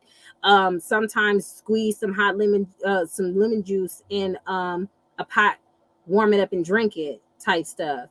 So it's a lot of stuff. Okay, Trisha, that's what's up. Thank you. Yes, what? Y'all see people throw salt in front of, yes. So throwing salt in front of your house is to protect you from evil spirits and stuff like that. And then some people put black salt in the front part of the house to get away from, to give so nobody evil can step in their house. So, with spirituality, superstition, all types of stuff, they got like different types of ways. But I just don't want us as Black people to be talking trash about people who do voodoo and stuff. Now, if you're doing it bad, then, don't do that. You grown. But if you're doing it to harm people, to be messed up, that's not cool. But that's in every type of religion there is.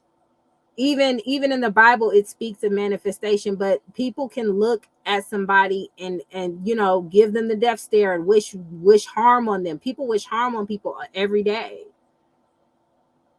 They wish harm on people every day, and that's in a form of speaking it into existence.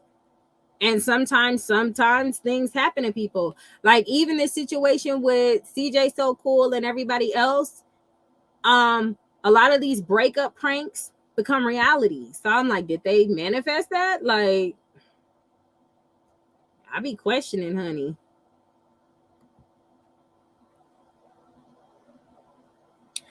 Right, no one is allowed to go across your door, only a man when the new year come. What? And eat cooking black eyed peas and collard greens on New Year's Eve.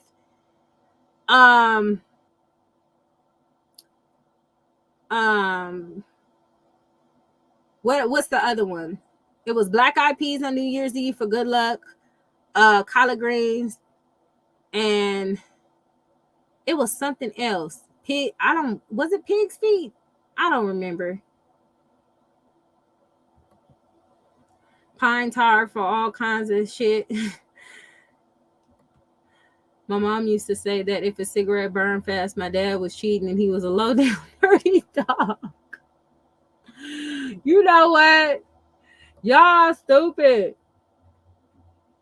Yes, I throw it in front of mine. I was taught that transfer of demons are no joke. And then they say when you leave graveyards, you don't go the same way you came because the spirits can follow you home. I bullshit you not. When I was at my old place, we lived near a graveyard, and there was a white man in front of my door. I told that white man, you got to get the hell up out of here, bruh. I don't know where you came from. So, okay, TNT. Yes, the power in the tongue. Yes. Yes, power in the tongue. Yep, yep, I remember that, throwing salt over your shoulder.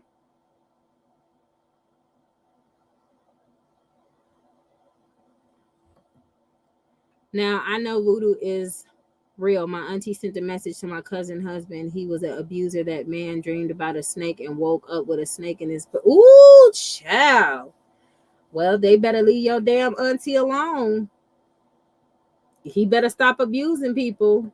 Was it pork?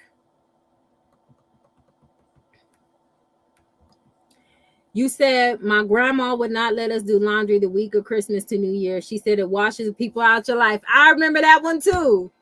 But us black people, we got some shit, don't we? We got some shit. Doing all that stuff, you'll never go to work. You know what I'm saying? Like, it's a lot of rituals people do. I know about the salt. I'm not sure if you heard of people born with the veil over their head, meaning they see things before it happens. I've seen things and they happen, but it don't happen the way I think it happened, but I know it. You know what I'm saying? It don't happen the exact same way.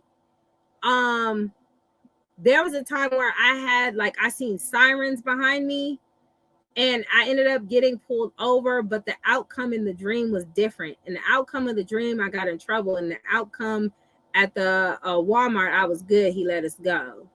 So I don't know, but it don't be that, like, I can't just be like, this is exactly is gonna happen when I dream about it. I always know that there's something like altered or different.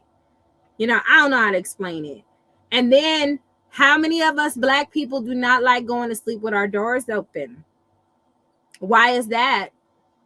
Oh, we gonna pretend like we don't see them spirits in them tweens? Okay. I'm just saying, if you don't know and you out here living naked, it's best to protect yourselves. But I'm gonna get up off here because I don't want to be late for my flight. I love y'all. If y'all looking for me, I will be at Flyuchi Podcast Airlines. I'm probably saying that wrong, but y'all know who I'm talking about. Our girl Heidi the doll. You know what I'm saying? So we gonna head up on over there. I'm gonna holla at y'all later.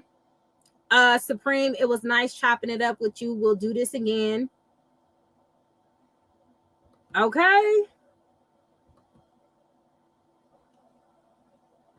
All right, y'all. I'm out. Squad.